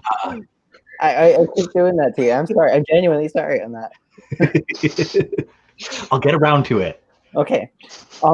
Personally, I will say this first about the ABC show. My favorite thing about the Muppets show on ABC was just having Dave Grohl versus Animal in a drum off. That was awesome. That was so epic. Yeah. Stuff like that. Like, that's something that's super cool to have. And I think they might not be able to touch on that ABC show. Let's just say like Disney's not planning that at all. Like, they scrapped it. What they could do though is they could take aspects from the show and put it into this current format. What they're kind of doing with this show is kind of like what Joel Schumacher did to the Batman series when he took it over from Tim Burton. How he made it much like over like kid friendly. Mm-hmm. Just to kind of create, a comparison here. Like they went from being this, pretty adult theme kind of movie to like just kid friendly. Like, we're going to make this something anyone can enjoy. And I get that. I feel like they almost need with the Muppets, if they want to like regenerate it, is to have both.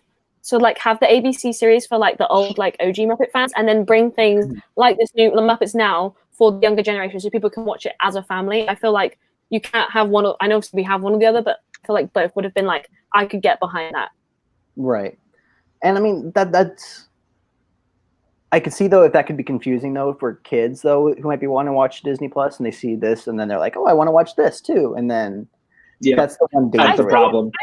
I feel like the show was fine for a child to watch. Like I didn't, because like as a child, like if you think, I don't know if you guys have SpongeBob in America. I don't know. Yeah. But like SpongeBob is kind of so. I don't know. It's created in America. Oh, well, yeah.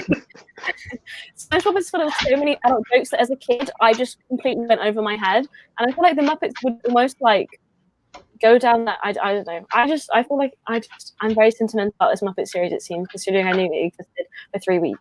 It's very close to my heart.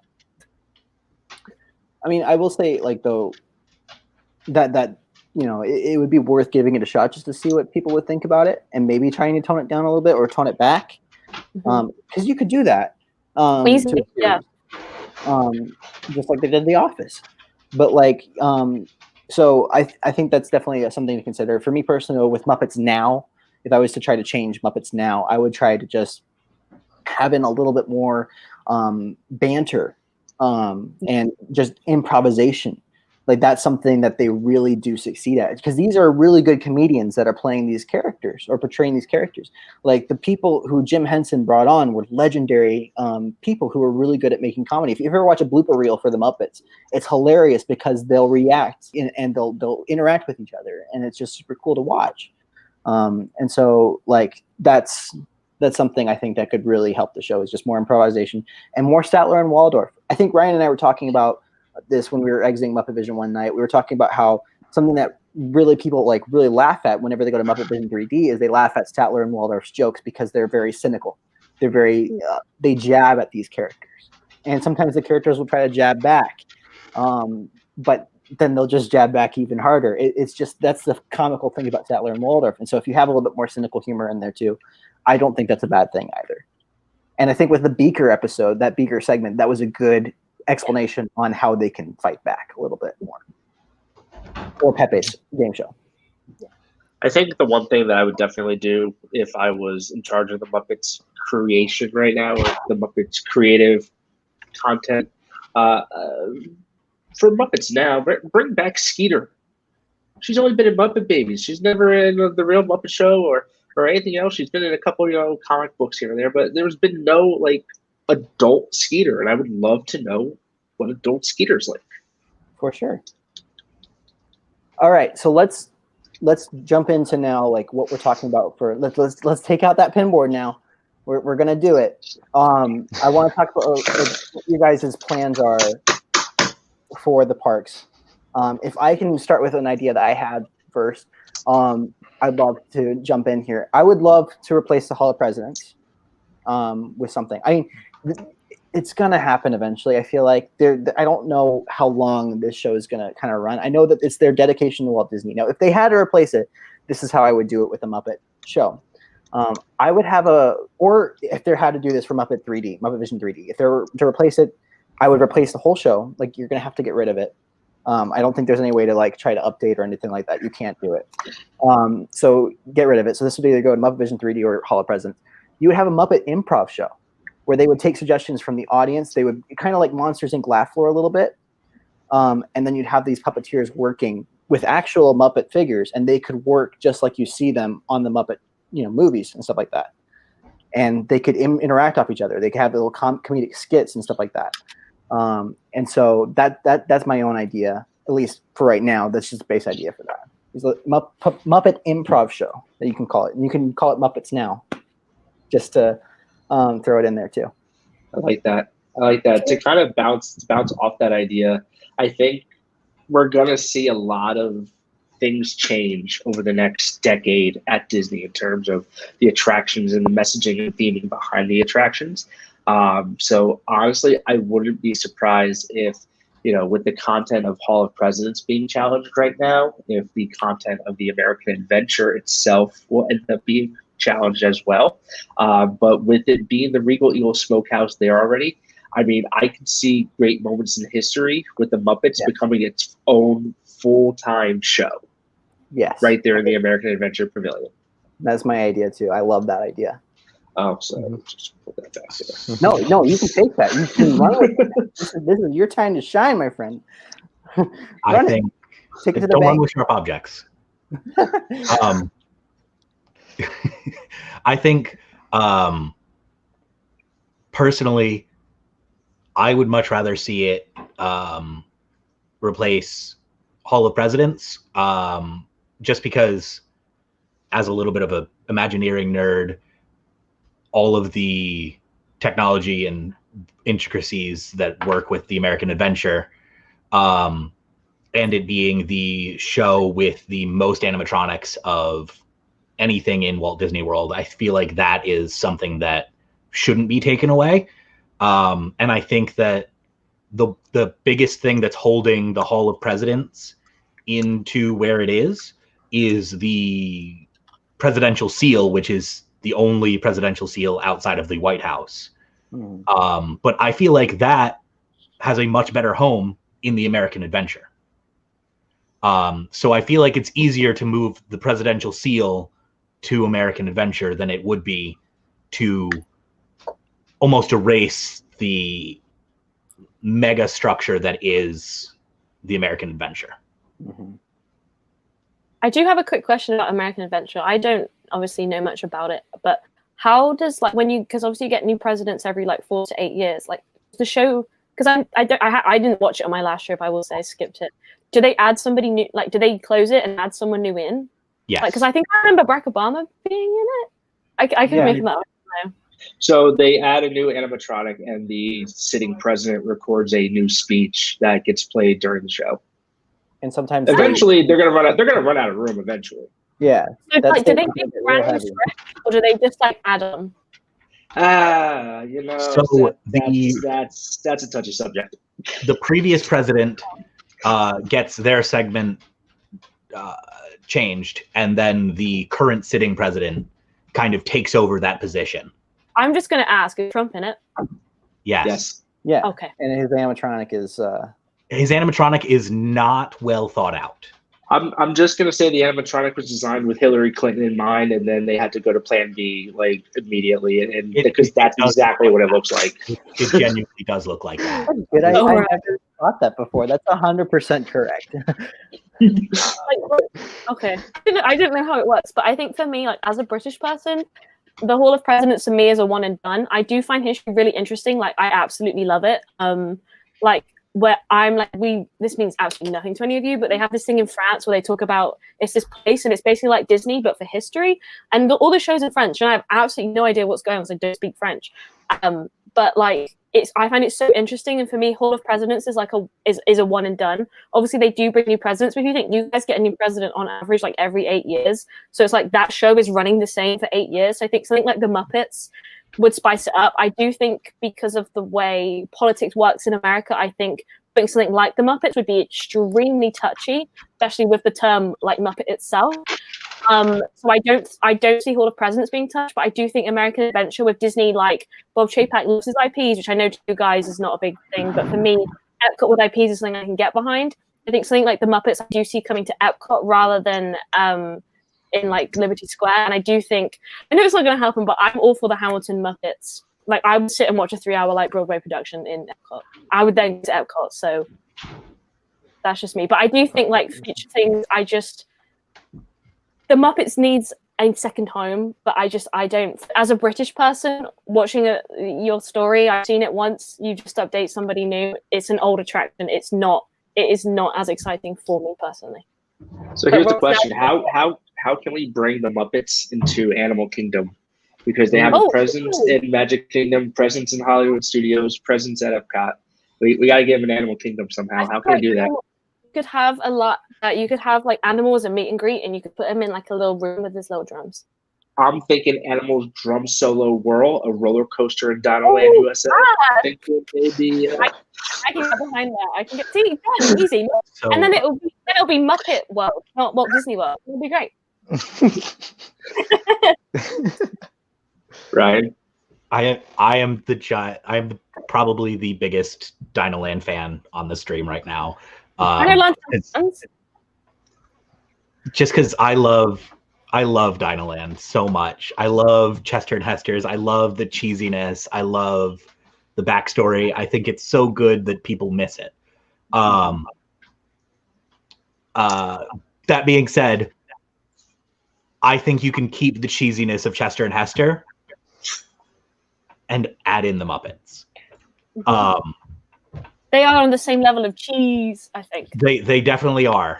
But then Dinoland is so intricate with like a backstory. I feel like it almost doesn't want to be touched. And maybe put more roller coaster where dinosaur is, but then I don't really want dinosaur to be touched. It's like so. I love that most of us had the thought to put the Muppets in Dinoland. I had the same idea too, except I had the idea for Dinosaur. If there's anything or anyone that could replace Dr. Seeker, I would have Dr. Bunsen Honeydew and Beaker take over that position. Bunsen Honeydew is trying to send you back in time, and Beaker's trying to go along with you, and you just hear him reacting the entire time you're going through the apocalypse. And it's like that would get me to ride Dinosaur again. All I can imagine is like Samuel being like, "Only collect the American dinosaurs." Like it would just be so great. Like yeah, it's just something like that. Just imagine the Muppets take over Dinosaur. They even have like a Muppet, and then they can be like, "Oh, oops, that's not this." But like, why are we not on like the Imagineering board? Oh my gosh. Crazy. Just get this segment of the live stream, send it to Imagineering. Just here you go, guys. Hire us. I will Let's go. email it to Chapek right now. I will slide into his DMs and I will say, dude. There you go. Wait, Rob, say explain a bit about America, because Rod is very pro. All right. So I do love history. I actually do like watching the Hall of Presidents. Even though you know the ending?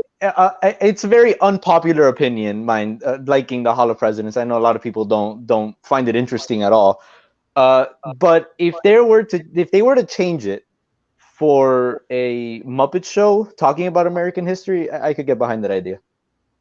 Yeah, I think definitely like still have the history, because I personally love learning about history, but it's just making it more interesting to a wider audience. I think the Muppets are something that can get the point across, but while still like being entertaining. Also, who has the blogging? Can they send you pictures? It's me. Oh, I can't do anything about them. They're Can you come in? Can the dog come in? absolutely not. They don't come in the basement. Oh. They're just gonna bark for like 2 minutes, Wait, and then they're what are gonna that dog's name? What are the dog's name? Sorry. So Hank and Petey. Oh. Hank is a hound dog, and Petey is a golden retriever lab mix. We love it. Oh. Sorry. Back to what you were saying. So we had a lot of really good ideas about like how they could come into Animal Kingdom, and I really like that. One of the ideas I wanted to pitch to you guys is how would you put them in studios? What are you going to do with the Muppet area? What do you think's going to? What's your logical idea of what's going to happen to Grand Avenue, and what do you wish would happen with Grand Avenue and the Muppets, or just the Muppets in general in studios? Can I go with a very ambitious idea? Yes. Right. Star Tours is right next to Grand Avenue. I feel like Star Tours days are numbered, and it's eventually going to close. It's far away from Galaxy's Edge. Like, it's not a part of Galaxy's Edge.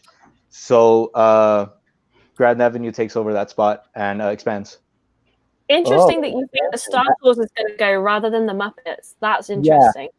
So but logically speaking, if something were to replace something there, it would be Star Wars replacing the Muppets. But I feel like Disney could do a lot with expanding Grand Avenue and just revamping that area and just making it like a Muppets land.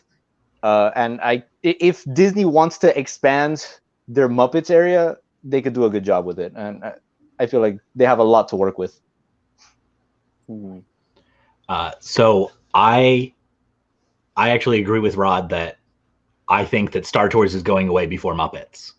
But I don't think it's going Muppets. I heard a rumor. I don't want to expand on rumors too much, but Marvel might be going in over there.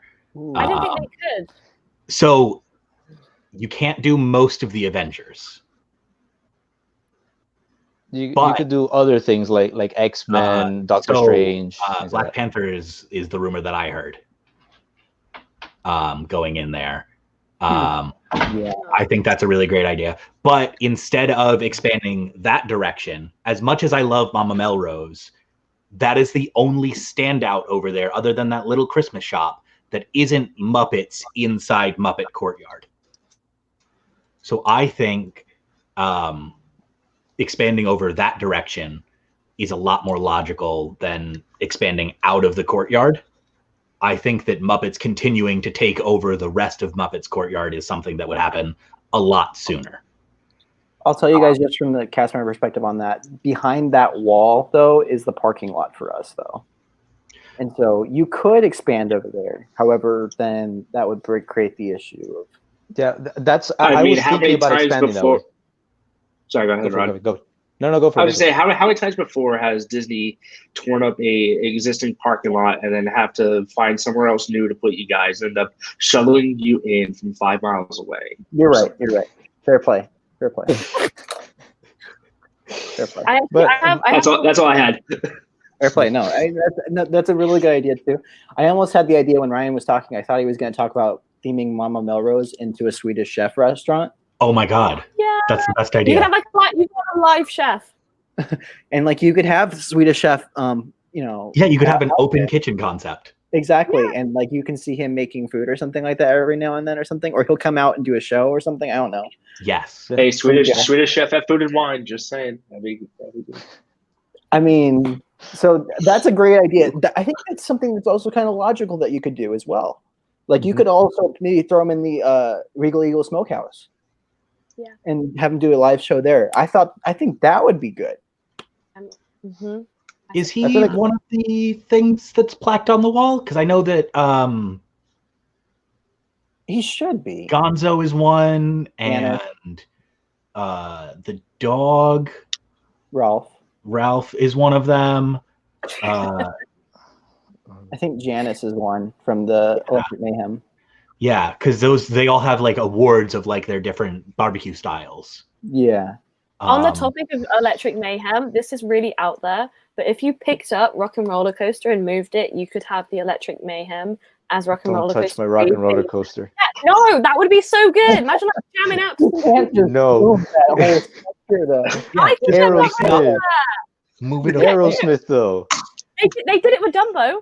They can do it again. and somehow multiply too. Equivalent. Just pick it up and move it. But also, other ideas, I think that would be good. But I also like one. I hope you all have been reading my mum's commentary. This is actually golden. Yeah, she just Gonzo's nose like crab razor. But I do think they could. I think like you could have almost like a room and like a backlot tour. I think would be fun. Like Kevin went to like some Muppet museum thing, which you showed me the other day. And I think you could have something like something like backlot tour for the Muppets, or have the actual like in the 2011 movie they have the Muppet Studio. You could build a whole land and have the Muppet Studio. Like you can have Gonzo's little bit, and you can have like a science lab. Like you could build what you see in Muppet Vision 3D, but like in real life, and make it immersive so it fits with things like Toy Story Land and Galaxy's Edge. That reminds me of the original concept for that area with Muppet Vision 3D when they were going to have like the Muppet version of the Great Movie Ride. And like that whole concept, basically make like a mini Hollywood Studios for just Muppets, and then they just theme their own studios and stuff like that. Like that's definitely a good idea, or at least an idea. Yeah, I was gonna say, I feel like it's like too late for that now. They've passed the Hollywood stage. I don't know what they're in now. I think that it could actually be a huge thing, because I know that people have always wanted, a fifth gate of defunct Disney rides. You could just make a Muppetized version of that. God. The Muppets do defunct Disney. Chapek? Is this Chapek's office? Yeah. My mum just said make Walt a Muppet. Mum, no. That is where you draw the line. No. Also, we're not getting rid of Figment. She's going off now. Get rid of Figment and Living with a Land. Never even heard of her. Living with a Land, but Muppet themed. Any ride, Muppet themed. No. So I'm just saying, it would be kind of cool how if they ended up doing like a whole Muppet Studio section in that area of the park, like how they used to have in the Magic of Disney Animation, how you could draw a Disney character. Now they have an Animal Kingdom for some reason. I don't know why. But to learn how to be a puppeteer with a Muppet, just throw that out there. Or that is revolutionary. I would pay for that. So FAO Shores, which was a toy store in New York City, used to have the Muppet Whatnot Factory, where you can actually turn yourself into a Muppet and make your own Muppet. I wish that would be cool. I do remember seeing that. If we could do that with lightsabers, we can do that with Muppets. You can do anything. Get the Christmas shop out of Hollywood Studios. Yeah. Put the Muppets right there. It's right across from Muppets. Perfect. Put a pencil to the temple, connect it to the brain. I'm telling you. Yeah. So here's my logic with what's going to happen with Muppets in the future. This is kind of what I've been talking with leaders and stuff like that. What their prediction is, the first thing that's going to be closed in Hollywood Studios is going to be the animation courtyard, where the Voyage of the Little Mermaid is, Launch Bay, all that stuff. Yeah. And the idea is they would get rid of that area, possibly put in Cars Land or something like that, maybe over there. That's kind of running theories and stuff like that. They've been talking about using the space for Star Tours that would become Black Panther and stuff like that. That's a very common theory that I've heard spread around a lot. But that a lot of the issue is like what to do with the Muppets. And I honestly think if they're going to do anything, they would, if they put Black Panther in Star Tours, that means to me that they're going to get rid of Grand Avenue and they're going to make it a Marvel themed area. because it just makes logical sense. And you could still keep a lot of the theming, like make it more of a Manhattan space, and have a lot of the superheroes in that area. But that would mean where would the Muppets go? And so I would have the Muppets go to an area kind of over in the animation courtyard. Oh, just next to Rock and Roller Coaster for the retheme of Electric Mayhem. Perfect. Why does the Rock and Roller Coaster have to be themed? This is a good idea. This is actually such a good idea. Rock and Roller Coaster is so under-themed. It needs something new. This is the answer. Also, Rod, please don't hate me after this. I'm going to get blocked. But my either way, Rock and Roller Coaster, the contract that they had with Aerosmith is about to end, and it doesn't look like they're going to renew, so they have to look for something new. I'm sending my email. I'm going to email him right now. But my logic is telling me, though, that like I don't think the Muppets are going to have a ride. I think if the Muppets are going to do anything, it's going to be a show. Oh, yeah. So, I mean, that's why I'm thinking it would be nice to have a live Muppet show in some way, shape, and form. And so that would be my logic sense, is that they're going to create some kind of live version of a Muppet show with like the live puppets and bring those back, because they have them now. We know that they exist, so they can just use them. I mean, I don't know if you guys heard this. I know we really weren't touching on rumors, but they're going to build a people mover style around Hollywood Studios and just call it the Muppet Mover. I love that. Honestly, I'm here for it. I'm here for it. I mean, the one thing too with Muppet rods. with Grand Avenue, I mean, the fear was always there with when they changed the signage of the Muppet Theater to say in the Grand Avenue Theater or whatever presents Muppet Vision 3D, that it was going to turn into some kind of temporary, screening theater where they could screen previews for upcoming films and everything like that. And when we saw them change the sign, how quickly they could change out where it says Muppet Vision 3D into Grand Avenue Theater presents, I don't know, Black Widow or something, stand on the Marvel thing. Like the fact that they can show these previews there now. I mean, that's what they ended up doing in California Adventure after Muppet Vision closed there. Right. Does anyone else? I feel like Marvel is Disneyland. Like Marvel does not scream Disney World to me at all. Like it has its place in DCA. I feel like DCA is the home for that. Like Marvel doesn't scream Hollywood Studios to me. Like Marvel is too advanced for Hollywood Studios, if that makes sense. I feel like Marvel. No, what I mean. I would say Marvel always screams Islands of Adventure to me, and that's how it's always going to be. Yeah, that is what I feel like. If they do decide to do these types of things in Hollywood Studios, that kind of goes to show Disney is not going to try to fight for the theme park rights east of the Mississippi for Marvel. I feel like if Disney was more ambitious, they could fight Universal and just offer them something that they can't refuse and get those theme park rights.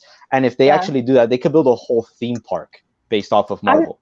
And I feel like if they were gonna do it, they would have done it now. Like if you think about how like Runaway Railway, they're putting it in both. Galaxy's Edge, they're putting it in both. If they wanted to put Marvel in Florida, I feel like it would have been done at the same time as Avengers Campus, but I don't know. I feel like the time that Disney should have gone for the Marvel theme park rights was after they purchased 21st Century Fox, because that was when they had a lot of things that they could have offered Universal for those theme park rights. Yeah. But if they haven't done it now, I don't think they will. I know that this is jumping down a completely different topic, which I know I know hours on, because I have good points on this too. Like, we'll just kind of convert this into a Q&A session now, I think, just because it's the last 30 minutes of this. Let's just open this up for questions now, open this up for any feedback about what we've been talking about at all. I'm going to open that up for all you guys. I want to start that discussion, though, on the whole Marvel concept, just because this is a really cool topic, and I want to at least touch on it just a little bit for this. I don't want it to be like the focal point, So my one question for you guys, though, is if, Marvel's not much of a focal point, then what's going to be kind of like the purpose, I guess, behind putting Guardians in Epcot? Like what do you think is going to happen with that area? Like Peter Quill visited Epcot. I mean, we know that. Yeah, he was from Earth. Like, yeah. There's pictures of him there. It's true. Well, I mean, like, though? It's like with the introduction of that, and if they see how popular that is, and it's going to be way popular, they're going to want to do more. I think for me, like, Guardians is always, like, this is really controversial. Guardians is the superior Marvel, in my opinion, for family friendly. Like, it pleases everybody. It's funny. It's got the 80s throwbacks. Like, I really hit the nail on the head with that. Like, you just can't go wrong. So I feel like, and putting it in Epcot was bold. Again, I feel like if they wanted it in studios, they would have put it in studios. And like, they put it, like, they were like, screw you, Ellen. Like, see you later, mate. Like, they kicked her out. And everyone was like, like, putting this show building in Epcot, like, messing with all that. Like, they have done that. They've dug that grave. And I feel like, I honestly think that will be it. I don't think they can afford to do anything else. Like, things like Doctor Strange, like, I haven't even seen Doctor Strange. Like, all of the main really good Marvel characters, like Spider-Man, Iron Man. Well, they all did Man. Captain America, I just realized that. Like, they are, like, they can't use them. And I don't think they can afford to pay out, not after COVID, not after buying out 21st, whatever it's called, Foxy Ice Age thing. So I think this is it. I think Guardians is it. I think that'll be it. I think the Guardians ride's only going to be good, as much as I love Guardians, because of the ride system, not necessarily because it's Guardians themed. Like, it's just the new and updated rock and roller coaster, in my opinion. I feel like Marvel's way too popular for Disney not to capitalize on it. That's the thing. Marvel, I mean, the Marvel franchise is huge.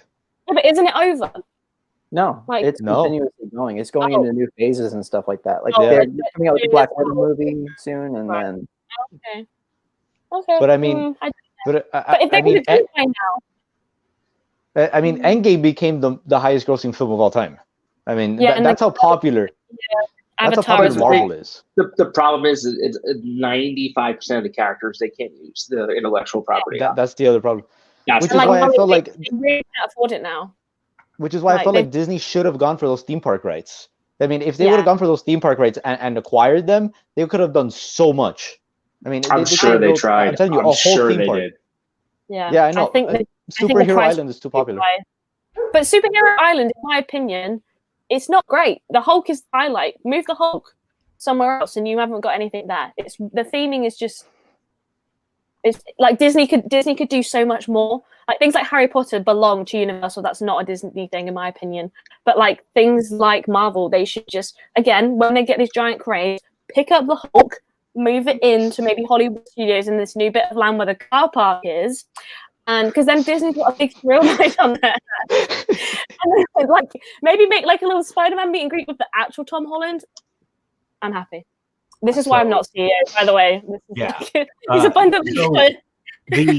The issue with, at least in my opinion, with the Marvel rides in Universal is that they aren't, especially the Hulk.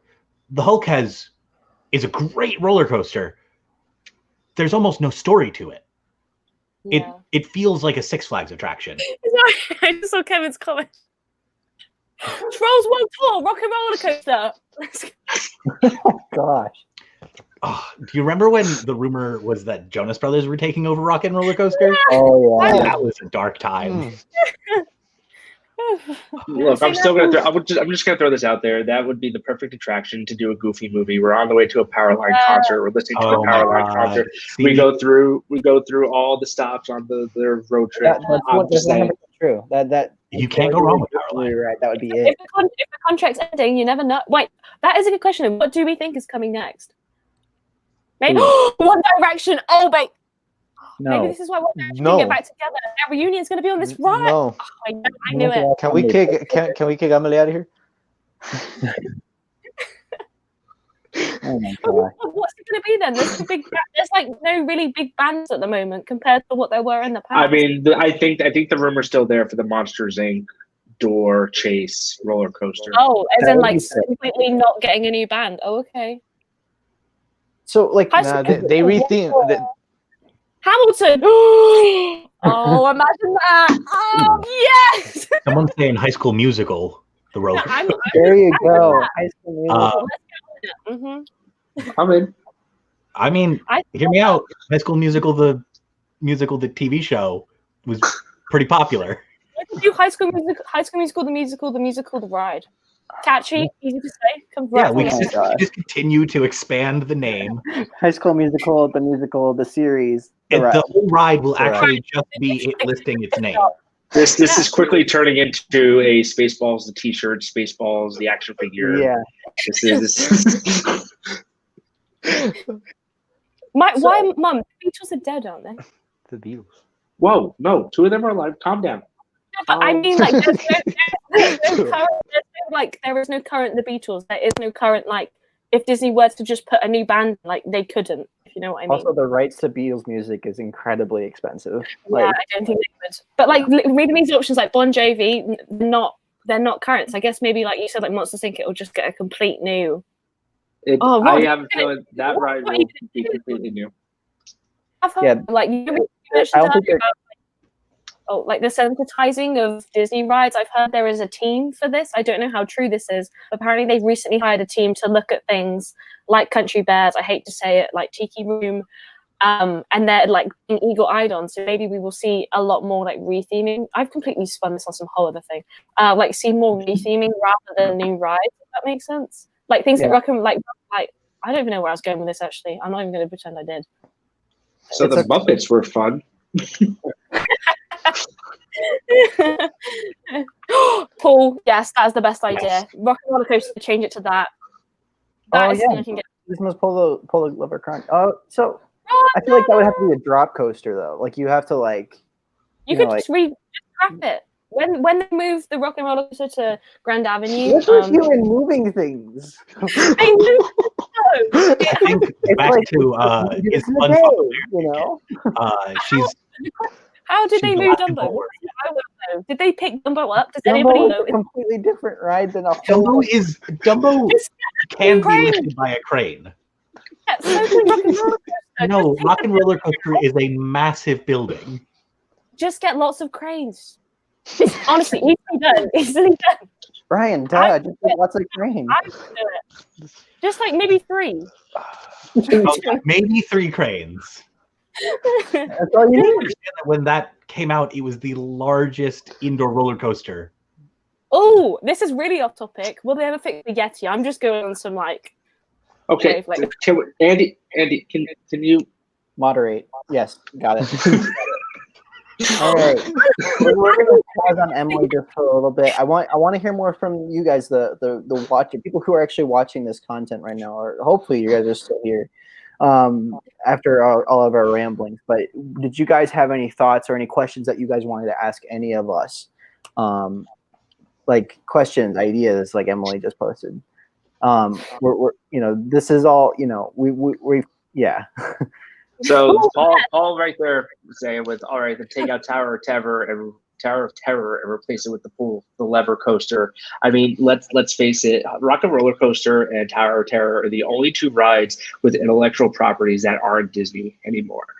So we got to think about the fact that as much as we don't want it, a Tower of Terror retheming is got to be in the plan somewhere. For sure. But then And again, now, Muppets why do did they Tower do of it? Yes. Honestly, Walt Muppet World, I can get behind. Like, Okay. We actually have a really good question here from Paul, and I'm going to bring it up here in the chat because I think we finally that's figured out a fancy. question here. Thoughts on what's Ooh. going on in Stitch's Great Escape? Well, Wreck-It the Ralph. rumor that I heard was a Wreck-It Ralph ride. but it doesn't really fit in my opinion. I mean, It does. What can you think about what you can do in that space? It would theme well with Tron. Yeah. With them both being based kind of in video game. Oh, maybe it'll be a show because it's quite a small building rather than a ride. That's the hard part. Like I don't So think it's much of a ride. It would be more of like a Star Tours style simulation ride, in my opinion.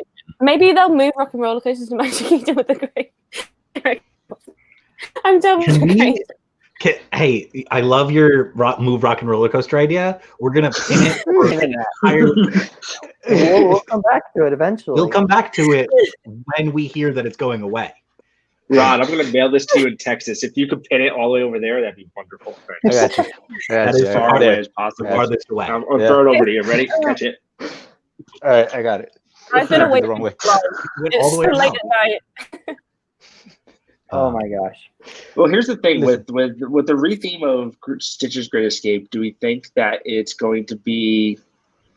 Here's the problem with us Disney people, and I'm just going to throw it out there. We have high expectations of everything that gets announced now. So we expect it to be the biggest of thrills, the best of attractions that we want to line up for a rope drop every single day.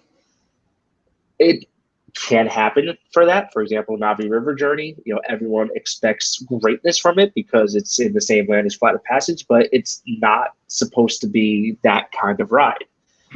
Do we think that this retheme of Stitch's Great Escape is going to be a, C-level, D-level ticket ride, or do we think it's going to be something E-level?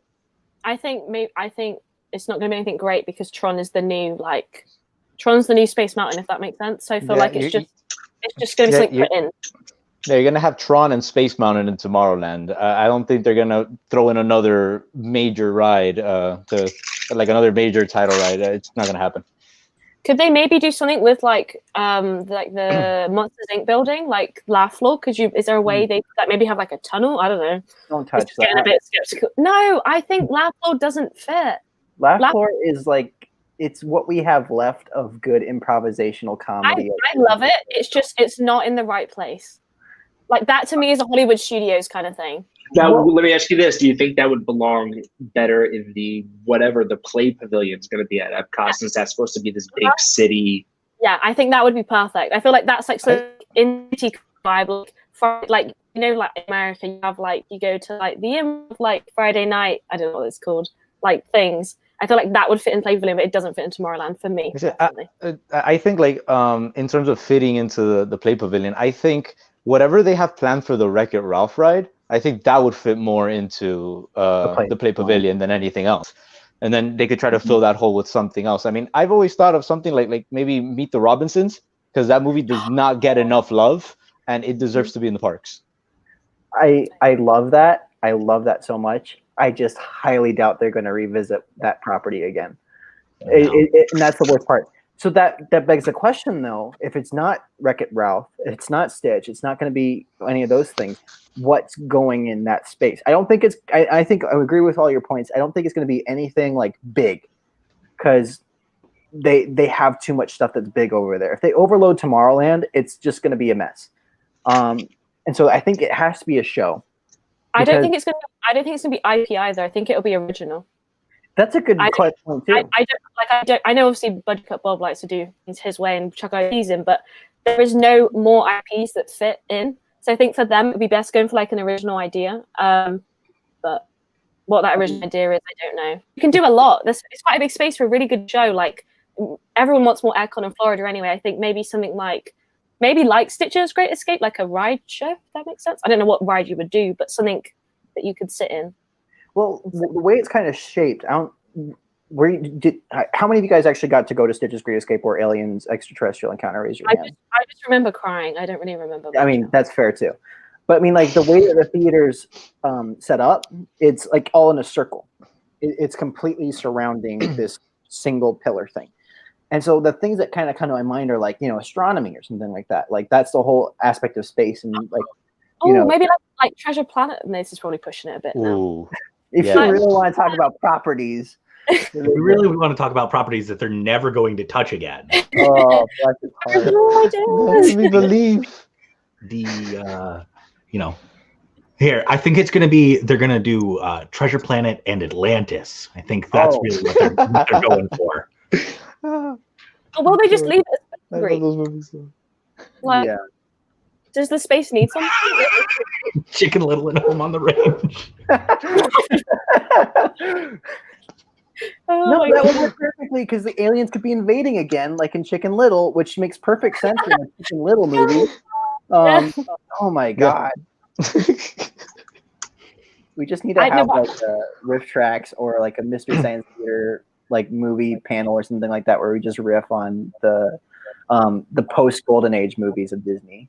Or I don't think the Stitch space I don't think is going to be touched for a long time. I think COVID, you think I hate to say it because I know you're going to kill me, but Epcot is in a state of I don't know what it's in.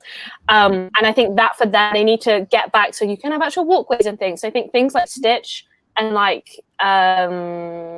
don't know what else, but things like Stitch, that is way we're talking 2030. I think they will just keep it as a meet and greet now. But the weird part was that during the closures, they filed a bunch of permits for destruction inside Stitch's building. which was Right. kind of weird. So they're probably I think figuring it comes. out. I think it comes down to the fact that they, with the 50th celebration starting next year, next October, we're hoping travel and everything's back to the way that it should be, some kind of normalcy again.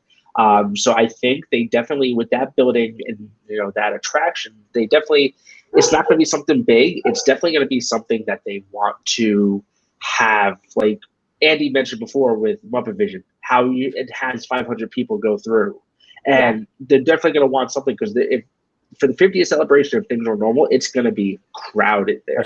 So I think they're definitely going to want something opened by the October 1st beginning of the celebration, if that's what they're going to do.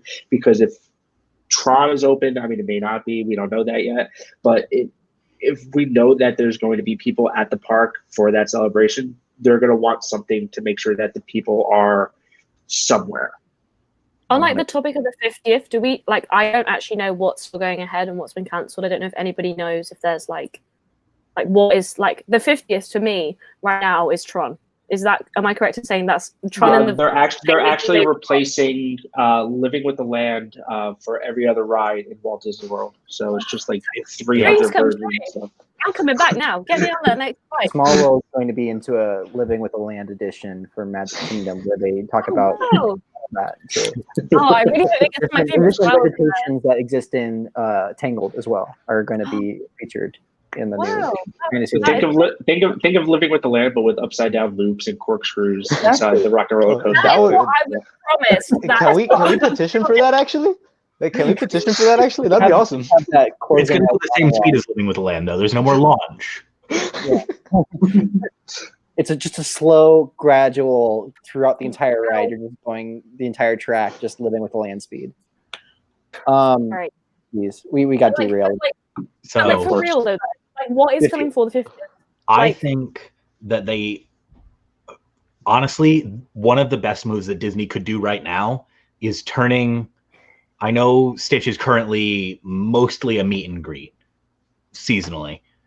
I think updating that to be just a more along the lines of Princess Fairy Tale Hall, where there's multiple meet and greets within that one area. I think that is a really low budget, high capacity, high draw I like that they can do that will keep crowds happy because it'll be in AC. Everyone loves a good meet and greet. And I know that they have Tron costumes for special meet and greets. They can have a Tron meet and greet there. Yeah. They can do Stitch. You can do Mike and Sully. Stitch. They can bring Mike and Sully, which no longer have a meet and greet. I would meet John Progress. Bring John Progress out. But they can rotate in rare characters as well there too. Yeah, and they can have it be segmented so that you go meet and greet, meet and greet, meet and greet. There's enough space for there to be, several characters meeting within that one space. Along the lines of Fairy Tale Hall.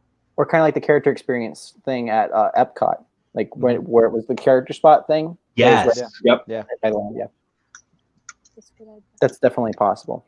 And I think that that's a super low budget, quick build that they have a lot of the stuff already. So it's just kind of throwing up walls and paint and theming it because the queue is already existing there. So I think that's something that that's a great idea. That's a great idea. And like I said, that goes into that area of getting people in somewhere, that crowd control. Yeah, 100%.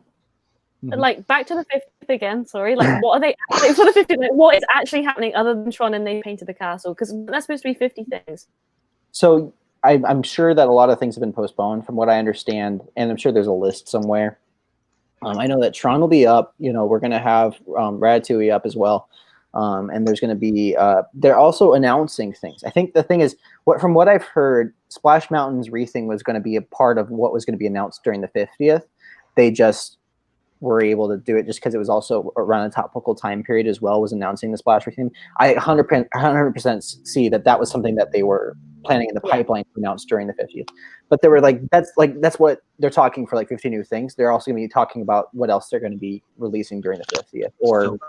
Because I'm just thinking Journey, like Journey as a of British Water. person, like as a British person, like for me right now, like obviously having gone last year, there is like not really much appeal to go next year now. Obviously ignoring COVID, because for me, and like the way they do anniversaries in Paris is that like for example, they just had the 25th, the new things open for the anniversary, not oh hey it's the 50th, we're going to do this in the future kind of thing. So it's interesting to see like the differences, because for me right now, I'm hearing take a trip in like 2026 when things are done. Like don't like go for the 50th, if you know what I mean. Like there's nothing to go for right now other than I can see Pink Castle and I can ride Tron.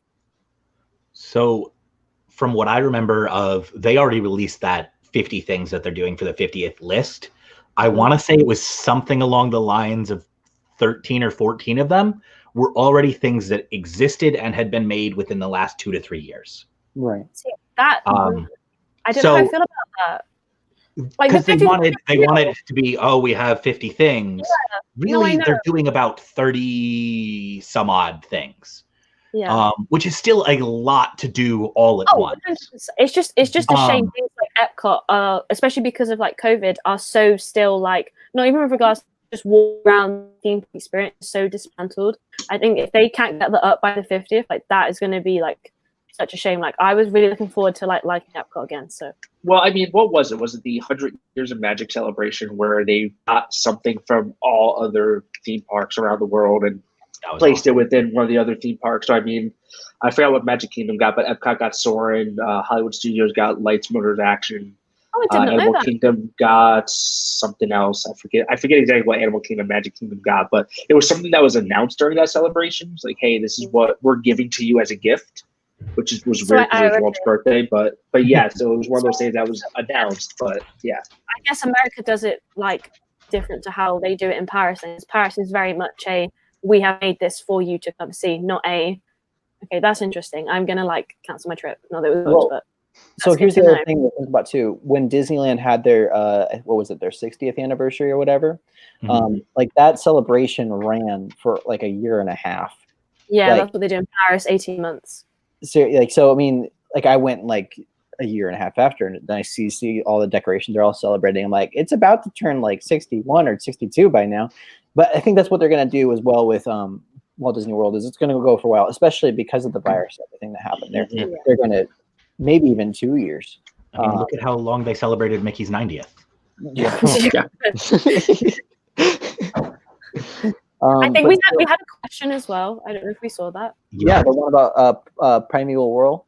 Did I see that? So I understand the closure of Primeval Whirl because the manufacturer of that ride no longer exists. So it is impossible for Disney to get the replacement parts to make that ride safe. That's why only one side was running. Yeah, which is why only one side was running. And then now they've taken so many parts from the side that wasn't running that they can no longer make the side that was running safe. Yeah. How did you guys find out about this stuff? It's public knowledge. You live and breathe it. I mean, there's also the unfortunate incident that happened in another theme park, which is why I think it was closed based upon the fact that the infrastructure was damaged and could not be repaired. So I think when that accident happened, that I think that was just the final curtain call for Primeval Whirl. What happened? Someone got injured on a clone of same style. Yeah. On another park. But yeah, so Ryan, I wanted to actually ask you though about Rivers of Light though, since you're one of the few people I know. I didn't like the original Rivers of Light. I think everyone didn't like the original Rivers of Light. They did a upgraded, more IP heavy version of Rivers of Light. They extended the show, they improved the audio, they improved the visual. I think that show was actually incredible. I thought it fit Animal Kingdom very well. It implemented the Jungle Book. It implemented Lion King. It implemented Brother Bear, I want to say. I think so. Yes. So like any essentially like animal and wilderness themed movie that Disney had in its bank it put into this show. And I think that show was incredible. But I think part of the problem was that they should have renamed the show when they changed it over, because so many people were so anti-original Rivers of Light that they weren't going to watch Rivers of Light 2.0 without a major name rechange. I didn't see it because I didn't change. Like, I wasn't aware it changed. I didn't watch it in September. I didn't know it was a different show. So, but I mean, the only like, time surprises me. whoa! What surprises me? What surprises me the most was it's such a new show. Why did they cancel it so early? I mean, all the seating. They could have done. Like, they made the whole stadium thing for like 3-4 years. Like, the stadium, or was the stadium there? No, the stadium was all new. Yeah, so surely there's going to be a new show. I guarantee you that eventually there will be a new show. Yeah. I don't know. I'm starting to think that we're starting to see the end of nighttime entertainment, just because of the potential of injuries that are happening. I think nighttime entertainment is on the scrap table. So I agree, especially Rivers of Light doing the 2 shows that it did caused worse bottlenecks than I've ever seen in Disney. I grew up going to Disney. I went all the time. There is one time ever that I was told that I had to stay and wait somewhere, and that was in between the 2 shows of Rivers of Light. I was forced into the area over in between Kali River Rapid and the Monkey Island, and was told that I was not allowed to leave that area due to the traffic of Rivers of Light exiting. I have never seen Disney be unable to handle a crowd before, other than that situation. Why did it show twice?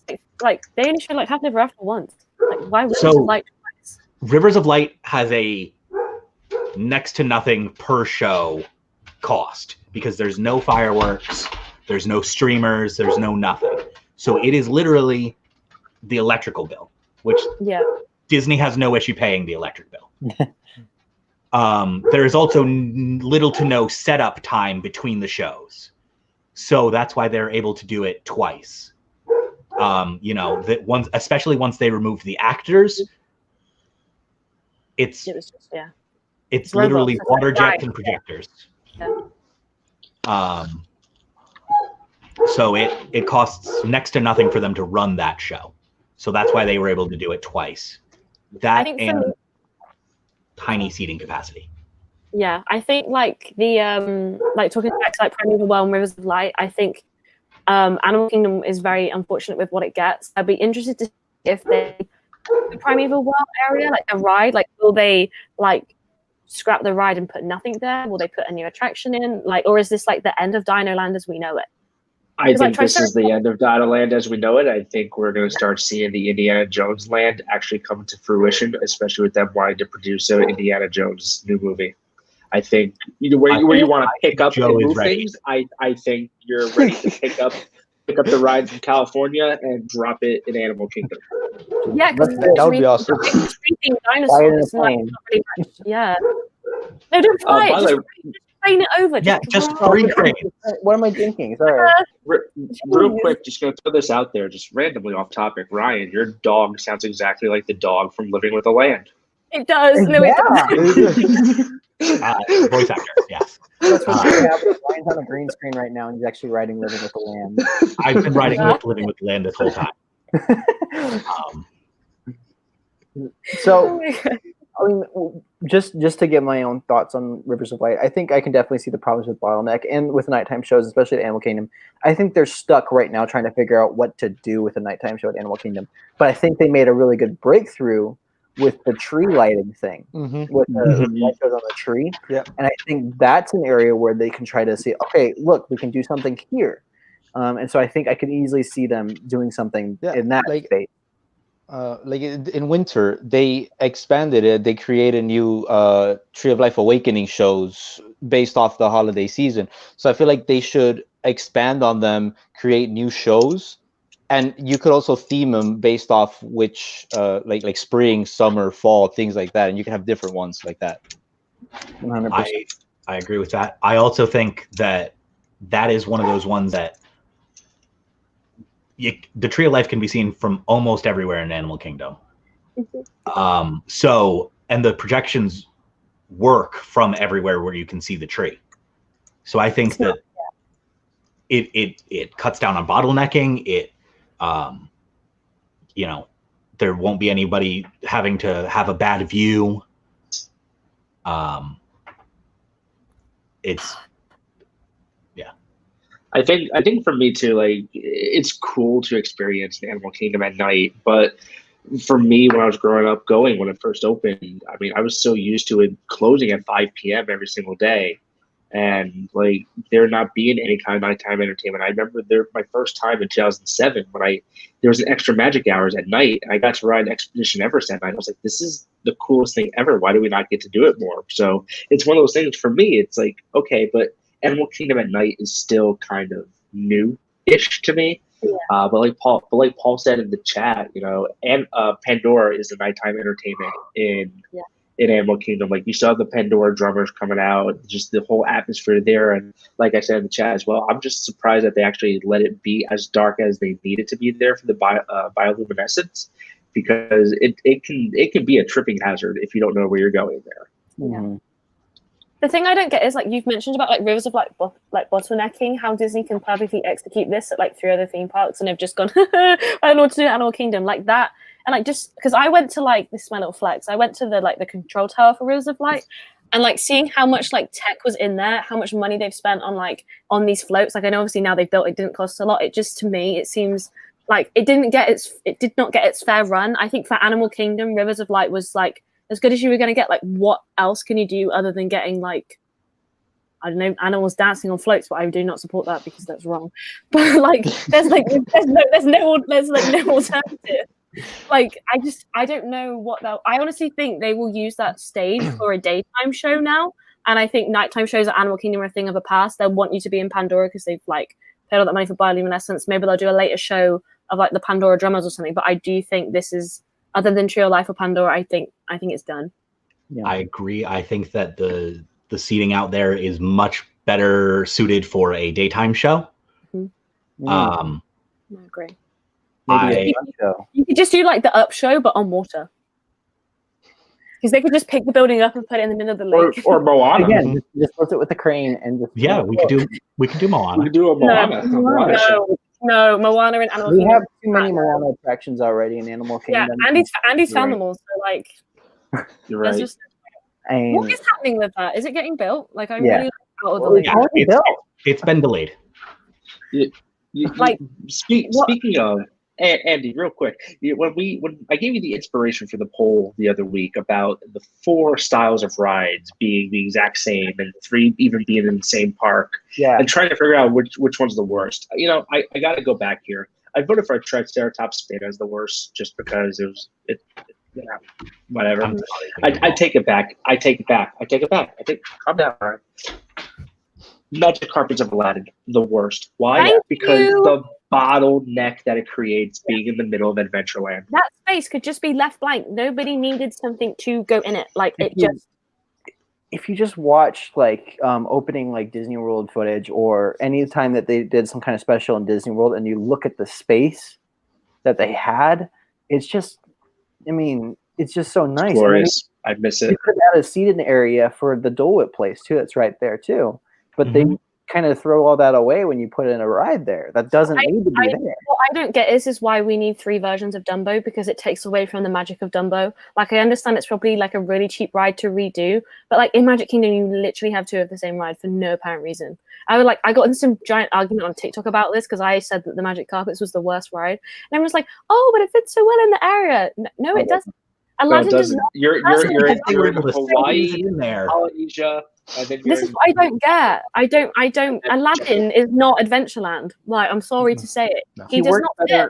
He works better at Disneyland they had Aladdin's Oasis for a while in that area, and it was kind of tucked away right and just in the corner, and it was his corner, and that was his literally it was called Aladdin's Oasis, and that made sense. You know, it was just a little corner, and that was it, not like the centerpiece attraction that you enter Adventureland with. The only thing they should keep is the golden camels. I love them. I think they're really cool. The camels work. But the camels are it.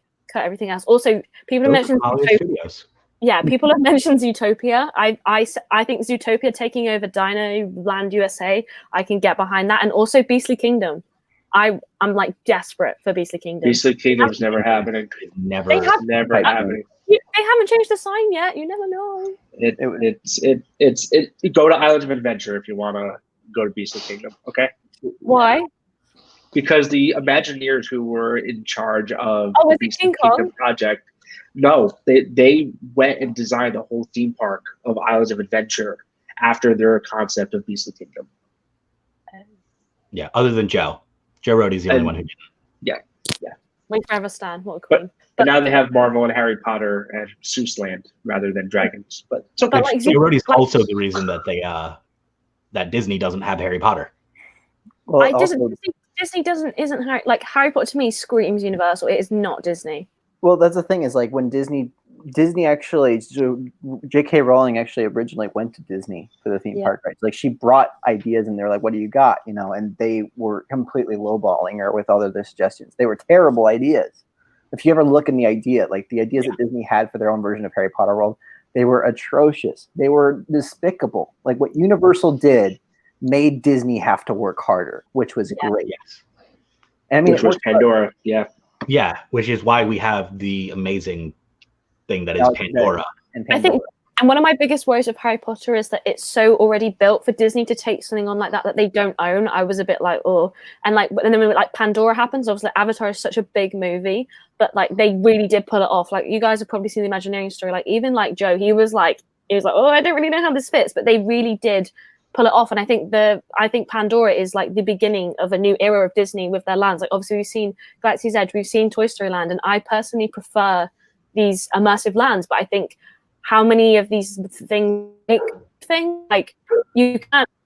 I think if they had it their way, they would make everything. If they had the space, the money in that, they would make everything like this. Like imagine like walking into London and then going on Peter Pan's flight, or like actually having like 17 Cherry Tree Lane. Like that would be insane. But I just think we're just going to get these random lands. And I think, like, for me, I don't know if any of you been to Disneyland Paris? No. Okay. So That's hilarious. I was supposed to. Oh, I know. Sorry, I know. But like they have Walt Disney Studios there, which is supposed to be Hollywood Studios, and it is absolutely crap. But what they've done is they've put they have like the Ratatouille Land and they have Toy Story Playland. And what is really significant there, but also in Hollywood Studios, is when you put these really good lands, compare everything, it makes everything really bad. For example, like I know we absolutely love Vision, but think about the technology and the advanced ideas that you have in Galaxy's Edge, and then you have a show like Muppet Vision sat there hanging on like type seat. Like it's just technology has improved so much. I wish Disney could almost go back and make things more of these immersive lands because I think they're really good, but don't touch Muppet Vision. And they're still making the Muppet Vision roller coaster. Guys, don't worry. When Artemis Fowl Land takes over Dinoland, that movie. How did somebody sign that movie off? That was the like worst film I've ever seen. Oh my god! It was going to be in this. So, I think that's a good dovetail here, just to bookend this whole journey that this has been with living with the land, and I think honestly, guys, I'm just so grateful for all of you guys for coming on the show, talking Muppets, talking all these ideas. We could literally keep this going for hours, and I mean, I love that these conversations are a thing. And so I think we should definitely have another one in the future, talking about the future of the park. Now is done. Yes, we'll revisit this. We'll do a follow up. Was it a flop or was it a success? Yeah, we'll see. We'll see. What did you say, Ryan? We're going to turn Dinoland into the land of the departed? Is that what? Did I miss that? Okay. Oh, one last thing. This is one really last thing. Sorry. Do you think that Brer Fox, Brer Bear, and Brer Rabbit are going to be in the Haunted Mansion graveyard? Maybe. Yes. I feel like, Actually, yeah. yes, I'm gonna say yes. I think we'll have Brer Rabbit. I could think see, more like I could Brer see Rabbit. just Brer Rabbit. I don't see all three of them being No, there. I think Brer Rabbit, that was it, sorry. I could see the three of them in the pose of hitchhiking ghosts. Ooh, that would be And they can have them angled pointing at what Splash Mountain used to be. And just to rub it in a little bit more. But Mr. Chapek? yeah. Guys, we need to wrap it up. It's been, we promised these people 2 hours. Anyway, so I'm grateful for you guys for coming on the show. Is there anything you guys want to say before we sign off here? Thanks for letting us come up with random crazy ideas and just rolling with it. And thank you for also slightly considering the crane. Crane 22. That's the next attraction coming to Epcot. So. Oh yeah, they already have the crane. crane experience. The crane experience. It's majestic. All right. Ladies and gentlemen, the Muppets proudly present the final demonstration of Muppet Vision 3D. Yeah. You know, we almost are at the 3-hour mark. You know, if we ran this for another 45 minutes. It's a glorious 3-hour finale. Missed opportunity. I'm sorry, guys.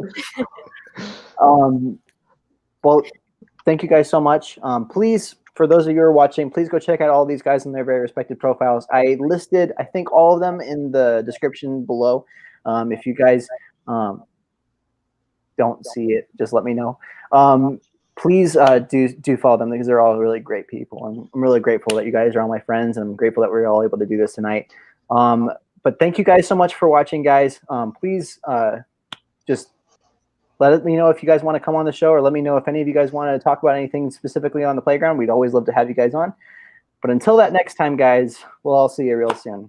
Say goodbye, guys. Bye.